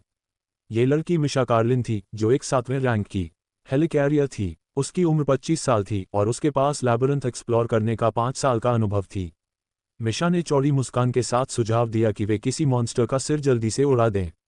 फिर वह अपनी विशेषता वाली एक अजीब आवाज में चिल्लाए। मुख्य कैरेक्टर ने इसे देखा और सोचा कि उसकी यह अजीब आदत थी कि वह अपनी बातों के अंत में निया कहती थी। मुख्य कैरेक्टर ने सोचा कि वह दावा करती है कि यह एक जन्मजात विशेषता है, लेकिन उसने ऐसा कुछ नहीं देखा था। हुरो हंसा और कहा कि वह उसे ध्यान से सुनता है। फिर उसे राजकुमारी कहा। मिशा ने हैरानी से उसे देखा और चिल्लाई कि उसने उसे ऐसा न कहने को कहा था। मुख्य कैरेक्टर ने सोचा कि किसी ने कहा था कि वह किसी जनजाति की 13वीं राजकुमारी थी, लेकिन उसे विवरण याद नहीं थे। उस पल मिशा हुरो के पीछे भागी और चिल्लाई कि वह उसे मार डालेगी। रोथमिलर ने समूह के बाकी लोगों की ओर मुड़कर आगे बढ़ने का सुझाव दिया और उनसे एक साथ रहने को कहा। इकट्ठा हुआ समूह रोथमिलर के पीछे चल पड़ा और इस तरह उनकी टीम की लैबिरिंथ की पहली एक्सप्लोरेशन शुरू हुई। रोथमिलर के नेतृत्व में वे 10 घंटे में दूसरी मंजिल के पोर्टल तक पहुंच गए। रोथमिलर ने चमकते हुए पोर्टल को घूरते हुए समूह को सूचित किया कि कोई उनसे पहले आ चुका था। भारी सांस छोड़ते हुए उसने देखा कि ऐसा हुआ था, हालांकि वे अधिकतम गति से चल रहे थे। मुख्य कैरेक्टर ने उसकी प्रतिक्रिया को देखते हुए समझा कि समय अच्छा था, लेकिन वह अभी भी नाखुश था। मुख्य कैरेक्टर ने तर्क दिया कि उसने गाइड के स्किल का उपयोग करके पोर्टल की दिशा समझी, लेकिन वह खुद एक गाइड नहीं था, इसलिए परिणाम बहुत प्रभावशाली था। रोथमिलर समूह के सामने चलते हुए बाकी लोगों को पोर्टल के अंदर जाने का सुझाव दिया। मुख्य कैरेक्टर ने भी भारी सांस छोड़ी और सोचा कि उसे खेद है कि वह पोर्टल खोलने का अनुभव नहीं ले सका। फिर बाउन ने इस बारे में सोचा कि अगर वह अनार के साथ गया होता तो वह बग का उपयोग कर सकता था, लेकिन वह इस निष्कर्ष पर पहुंचा कि यह तरीका उन लोगों के लिए छोड़ देना बेहतर होगा जिन पर वह भरोसा कर सकता था। कुछ समय बाद सिस्टम विंडो पर एक नोटिफिकेशन आया कि वे द बीस्ट लेयर नामक दूसरी मंजिल में प्रवेश कर चुके थे। एडवेंचरर्स का समूह ऊंची चट्टानों के बीच एक गहरी खाई के साथ चल रहा था। एक यात्री ने चिल्लाकर कहा कि चाहे वह कितनी भी बार यहां आए, वह इस गंध की आदत नहीं डाल पाया। मुख्य कैरेक्टर, जो समूह के पीछे चल रहा था, ने सोचा कि इस जोन का पोर्टल पहली मंजिल के पूर्वी हिस्से से सुलभ था, और जैसा कि इस मंजिल के नाम से पता चलता है, ये 20 प्रकार के मॉन्स्टर्स से भरा हुआ था। हुरो ने डाल्की की ओर मुड़कर पूछा कि क्या वह ठीक था। डाल्की के चेहरे पर दर्द भरी अभिव्यक्ति थी और उसने अपने मुंह को हथेली से ढकते हुए कहा कि उससे सवाल न पूछे। हुरो ने प्रोत्साहित करते हुए डाल्की के कंधे पर थपथपाया और हंसते हुए कहा कि ऐसा नहीं लगता कि वह ठीक था। मिशा ने बीमार डाल्की की ओर घृणा से मुड़कर चिल्लाया कि यह घृणित लग रहा था। बाउन ने समझा कि क्योंकि यह मंजिल 20 प्रकार के मॉन्स्टर्स से भरी हुई थी, यहाँ एक भयानक गंध थी। फिर बाउन रोथमिलर के पास गया, जो जमीन का अध्ययन करते हुए घुटने के बल बैठा हुआ था, और उससे पूछा कि वह कैसा महसूस कर रहा था। फिर बाउन ने देखा कि उसे लगता था कि उसके पास एक एसेंस थी जो गंध की भावना से जुड़ी थी। रोथमिलर ने जवाब दिया कि वह ठीक था और उसे इस गंध की आदत पड़ गई थी। फिर रोथमिलर ने कहा कि इस मंजिल पर कई सेस थे और इसलिए उसने सुझाव दिया कि बाकी लोग पास रहें अगर वे उनमें से एक में समाप्त नहीं होना चाहते। मुख्य कैरेक्टर ने रोथमिलर की प्रतिक्रिया को देखते हुए सोचा कि इस आदमी की सिर्फ एक नज़र आत्मविश्वास भर देती थी। फिर बाउन ने सोचा कि क्या उसके 8 साल के अनुभव का यहाँ प्रभाव पड़ रहा था। एडवेंचरर्स का समूह चिपचिपे कीचड़ में से चल रहा था। मुख्य कैरेक्टर को पता था कि बीस्ट्सले एक कैन्यन था, इसलिए उन्हें एक प्राकृतिक लैबिरिंथ से गुजरने का रास्ता ढूंढना होगा। उसने महसूस किया कि इस जगह पर कोई ट्रैप्स नहीं थे, लेकिन यहाँ गॉब्लिन फॉरेस्ट की तुलना में एक गाइड की जरूरत और भी ज्यादा थी। ब्यॉन ने भी समझा कि उनकी टीम की ताकत के कारण स्थानीय मॉन्स्टर्स कोई बड़ी बाधा नहीं होंगे। कुछ ही देर बाद एक समूह एडवेंचरर्स ने एक गंजे सिर वाले भेड़िए को हराया, जिसके लिए उन्हें एक यूनिट का एक्सपीरियंस मिला। उसके बाद उन्होंने एक वेयरवुल्फ को हराया, जिससे उन्हें 2 यूनिट्स का एक्सपीरियंस और एक सेबर टूथ टाइगर को हराया, जिससे उन्हें फिर से 2 यूनिट्स का एक्सपीरियंस मिला। अंत में उन्होंने एक वॉलमोल को हराया, जिससे उन्हें एक और यूनिट का एक्सपीरियंस प्राप्त हुआ। जब अंधेरा हो गया तो एडवेंचरर्स का समूह आग के पास बैठ गया। मुख्य कैरेक्टर ने समझा कि वह सिग्नल मैजिक की बदौलत 4 लोग एक साथ सो सकते थे, जो उसके लिए 6 घंटे की नींद का मतलब था। बाला ने हुरो की ओर मुड़कर, जो उसके सामने बैठा था, पूछा कि क्या वह सोएगा। तभी डॉकी ने देखा कि उसके पास सिग्नल मैजिक थी। हुरो हंसते हुए बोला कि यह उसके स्किल्स पर भरोसा करने का सवाल नहीं था और समझाया कि यह मैजिक केवल मॉन्स्टर्स पर काम करती है। डॉकी ने आश्चर्य से हुरो की ओर देखा, उसकी आंखें फैल गईं और पूछा कि फिर समस्या क्या है। हुरो ने जवाब दिया कि अन्य रिसर्चर्स मॉन्स्टर्स से भी ज्यादा खतरनाक होते हैं। वैल्की ने हैरानी से आगे देखा, उसकी आंखें और मुंह खुले रह गए और उलझन में पूछा कि क्या यह सच था। हुरो ने हाँ में जवाब दिया और समझाया कि इसीलिए वह सो सकता था और वह उसकी ड्यूटी संभाल लेगा। डॉकी ने अपने फेफड़ों से हवा छोड़ते हुए हामी भरी। मुख्य कैरेक्टर ने अपनी आंखें खोली और गहरी सोच में आगे देखते हुए सोचा कि शायद यह इस मैजिशियन के साथ आखिरी स्टडी होगी। दूसरे दिन दोपहर के समय एडवेंचरर्स का समूह आगे बढ़ा। रॉड मिला, जो आगे चल रहा था, ने अपनी उंगली आगे की ओर पॉइंट करते हुए बाकी लोगों से कहा कि तीसरी मंजिल का पोर्टल अब करीब था और वहां वे 7वें या 8वें रैंक के मॉन्स्टर्स का शिकार करेंगे। मुख्य कैरेक्टर जानता था कि तीसरी मंजिल एक विशाल मैप थी, जिसे पिलग्रिम्स पाथ कहा जाता था।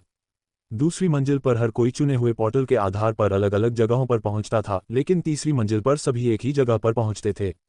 मुख्य कैरेक्टर, जो एडवेंचरर्स के समूह के पीछे चल रहा था, ने समझा कि शुरुआती पॉइंट चुने हुए पोर्टल पर निर्भर करता था, इसलिए उसे उम्मीद थी कि वे एक सामान्य जगह पर पहुंचेंगे। अचानक मीशर ने ब्यॉन की ओर मुड़कर कहा कि पिछली बार वह तीसरी मंजिल तक लगभग पहुंच गया था। मुख्य कैरेक्टर ने इस बात की पुष्टि की, जिस पर मीशर ने आश्चर्य जताते हुए कहा कि यह बहुत अच्छा था और उसे यह करने में 1 साल लग गया था। मुख्य कैरेक्टर ने फिर से आश्चर्य से पूछा, 1 साल? फिर चौथी मंजिल तक पहुंचने में कितना समय लगा? मीशर ने आसमान की ओर देखते हुए सोचते हुए कहा कि शायद 2 साल लगे होंगे। हकुरो ने मुस्कुराते हुए कहा कि उसे भी 2 साल लगे थे। मीशर चिल्लाई कि उसे यह पसंद नहीं आया और कहने लगी कि उसके पास कम एक्सपीरियंस था, लेकिन वह 6ठे रैंक पर था जबकि वह 7वें रैंक पर थी। हुरो ने उसकी ओर देखकर हंसते हुए कहा कि कम से कम वह एक अच्छे परिवार में पैदा हुई थी। तभी रॉड मिला ने गंभीर चेहरे के साथ उन्हें चुप रहने का आदेश दिया। मीशर ने उलझन में माफी मांगी और हुरो ने कहा कि वह चुप था। मुख्य कैरेक्टर ने अपनी भौहें चढ़ाते हुए आगे देखा और पूछा कि क्या हुआ। उसने समझा कि रॉड मिला के ये शब्द पहले से ज्यादा नाराजगी भरे लग रहे थे।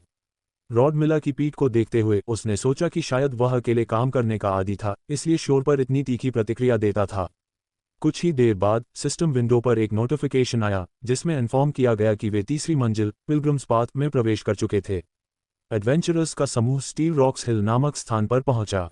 पोर्टल से बाहर निकलते ही ब्यॉन ने आगे देखा और चेहरे पर तनाव के साथ आगे की ओर छलांग लगाते हुए अपनी ढाल आगे कर दी। उसने रॉड मिला से पीछे हटने का आदेश दिया। उसी पल 2 बड़े फैंग्स वाले बॉस तेजी से ब्यॉन की ओर बढ़े। मुख्य कैरेक्टर ने अपनी ढाल आगे करते हुए खुद को एक बॉर के हमले से बचाया। तनाव भरे चेहरे के साथ उसने ढाल पर यह प्रहार सहा। ब्यॉन ने खुद से पूछा कि ये मॉन्स्टर्स पोर्टल के सामने कहां से आ गए। बॉर के हमले को रोकते हुए ब्यॉन ने महसूस किया कि यह मॉन्स्टर बहुत शक्तिशाली था और अगर उसके पास लिथियम शील्ड नहीं होता तो वह पहले ही उड़ चुका होता। उसने हुरो की ओर देखा और समझा कि ड्वार्फ की ढाल उससे भी खराब थी। हुरो, जिसने बॉर का प्रहार सहा था, मॉन्स्टर के सामने तनाव भरे चेहरे के साथ खड़ा था। कुछ ही देर में उसकी ढाल छोटे छोटे टुकड़ों में बढ़ने लगी। तभी सिस्टम विंडो पर एक नोटिफिकेशन आया, जिसमें इन्फॉर्म किया गया कि हकुरो ने इमरजेंसी रिकवरी का उपयोग किया था। उसकी ढाल, जो टूट रही थी, चमकदार मैजिकल एनर्जी से जगमगाने लगी। हकूरो ने ब्यॉन से चिल्लाकर कहा कि यह 7वें रैंक का मॉन्स्टर था और सलाह दी कि वह इन मॉन्स्टर्स को दूर धकेलने की कोशिश न करे, लेकिन साथ ही उन्हें आगे न बढ़ने दे। प्रोटैगनिस्ट ने जवाब दिया कि वह खुद ये जानता था। ब्यॉन ने समझा कि हकूरो इतनी जल्दी ठीक हो गया था, लेकिन उसे इससे कोई ईर्ष्या नहीं थी, क्योंकि वह जानता था कि इंट्रोज एक्टिव स्किल काउंटरवेट उसे पीछे धकेले जाने से बचाता था। हकूरो, जो बॉर के प्रतिरोध को रोकते हुए तनाव में था, ने अपने पैरों को पत्थरों में दबा दिया। सिस्टम विंडो पर एक नोटिफिकेशन आया जिसमें इन्फॉर्म किया गया कि हकूरो ने काउंटरवेट का उपयोग किया था। बॉर को रोकते हुए हकूरो के पैरों के नीचे पत्थर टूटने लगे। तभी एक और नोटिफिकेशन आया जिसमें इन्फॉर्म किया गया कि डॉकी ने 8वें रैंक का कर्स कोरोजन का उपयोग किया था। गाड़ी और बैंगनी मैजिकल एनर्जी ने बॉस के बड़े फैंग्स को प्रभावित किया, जिससे वे बुलबुले की तरह फूटने लगे। वाल्की ने गंभीर और तनाव भरे चेहरे के साथ आगे देखा, अपने स्टाफ को मजबूती से पकड़े हुए, जिससे मैजिकल एनर्जी निकल रही थी। हूरो ने वाल्की की ओर मुड़ते हुए हमला करने की तैयारी की और चिल्लाया कि यह बहुत अच्छा था। उसने कहा कि वह इस मॉन्स्टर को खत्म कर देगा। उसी पल उसने अपने मेले वेपन को ऊपर उठाया और ऊंची छलांग लगाते हुए प्रहार किया। बॉर का सर से एक चमकदार एनर्जी का विस्फोट हुआ। फॉकी ने उसे उलझन से देखा और अपने चेहरे को हाथ से ढकते हुए कहा कि वे ये कर सकते थे। मीशा ने अपना पैर ब्यॉन की पीठ पर रखा, जिससे वह उछलकर आगे बढ़ी और कहा कि अभी एक और बचा हुआ है। प्रोटैगनिस्ट ने हैरानी से देखा कि कैसे उसकी पीठ को एक स्प्रिंगबोर्ड की तरह इस्तेमाल किया जा रहा था। इसके बाद मीशा ने अपने हाथ में एक डैगर पकड़ा और सीधे बॉस हेड पर निशाना साधा, जिसे ब्यॉन अपनी ढाल से रोक रहा था। उसी पल मीशा ने मुस्कुराते हुए एसेंस को तुरंत बाहर आने का आदेश दिया। इसके बाद उसने बॉर की पीठ पर एक तेज काटने वाला प्रहार किया, जिससे मॉन्स्टर की पीठ से खून की धाराएं बह निकलीं। घायल बॉर दर्द से चिल्लाने लगा और अपना मुंह ऊंचा उठाया। तभी सिस्टम विंडो पर एक नोटिफिकेशन आया जिसमें इन्फॉर्म किया गया कि उन्होंने एंट्रो नामक बॉस को हरा दिया था और इसके लिए 3 एक्सपीरियंस पॉइंट्स प्राप्त किए थे। प्रोटैगनिस्ट ने सामने हारे हुए मॉन्स्टर्स को देखते हुए सोचा कि यह अजीब था, क्योंकि ये मॉन्स्टर्स आमतौर पर यहाँ नहीं दिखाई देते थे। इसके बाद ब्यॉन ने रॉड मिला की ओर मुड़कर पूछा कि क्या आसपास कोई लोग थे। तभी सिस्टम विंडो पर एक नोटिफिकेशन आया जिसमें इन्फॉर्म किया गया कि रॉड मिला ने हीट सर्च नामक स्किल का उपयोग किया था। उसकी आंखें चमकदार मैजिकल एनर्जी से जगमगाने लगीं। इस स्किल का एसेंस ये था कि यह गाइड लिजर्ड का एक एक्टिव स्किल था, जो जीवित प्राणियों को उनके द्वारा छोड़ी गई गर्मी से पहचानने में मदद करता था। आसपास के इलाके को स्कैन करने के बाद रॉड मिला ने कहा कि उसे कोई नहीं दिखाई दिया, लेकिन उसने महसूस किया कि गंध से साफ था कि कोई हाल ही में यहाँ था और ये लोग उनसे केवल 2 मिनट की दूरी पर थे। प्रोटैगनिस्ट ने उसकी ओर देखते हुए अनुमान लगाया कि वे लड़ाई को देख रहे थे और फिर चले गए। हकूरो ने तनाव भरे चेहरे के साथ उन्हें रुकने को कहा और पूछा कि क्या यह एक प्लान किया गया हमला था। प्रोटैगनिस्ट ने जोर से सोचना शुरू किया कि उसे नहीं लगता कि ये लोग विशेष रूप से उनमें दिलचस्पी रखते थे। उसने समझाया कि मॉन्स्टर्स को पोर्टल की ओर लुभाना मरॉडर्स का एक आम तरीका था और वे उस पल का फायदा उठाते थे जब लोग सबसे कम सतर्क होते थे। मीशा ने खूनी चेहरे के साथ सुझाव दिया कि वे इन मरॉडर्स को पकड़ें और उनकी पिटाई करें। उसने ये भी कहा कि मरॉडर्स के लिए इनाम दिया जा सकता है। रॉड मिला ने उसकी बात की पुष्टि करते हुए कहा कि हालांकि इन मरॉडर्स को पकड़ना मुश्किल होगा और उनके पास कोई सबूत भी नहीं था, जिससे आखिरकार दोष उन पर ही आ सकता था। मीशा ने जवाब में चिल्लाते हुए कहा कि मरने वाले बोल नहीं सकते। इस पूरे समय डॉकी ने तनाव भरे चेहरे के साथ इस बातचीत को सुना। हकूरो ने सुझाव दिया कि वे सेकंड फ्लोर के पोर्टल के सामने मरॉडर्स के बारे में एक चेतावनी छोड़ दें और फिर आगे बढ़ें।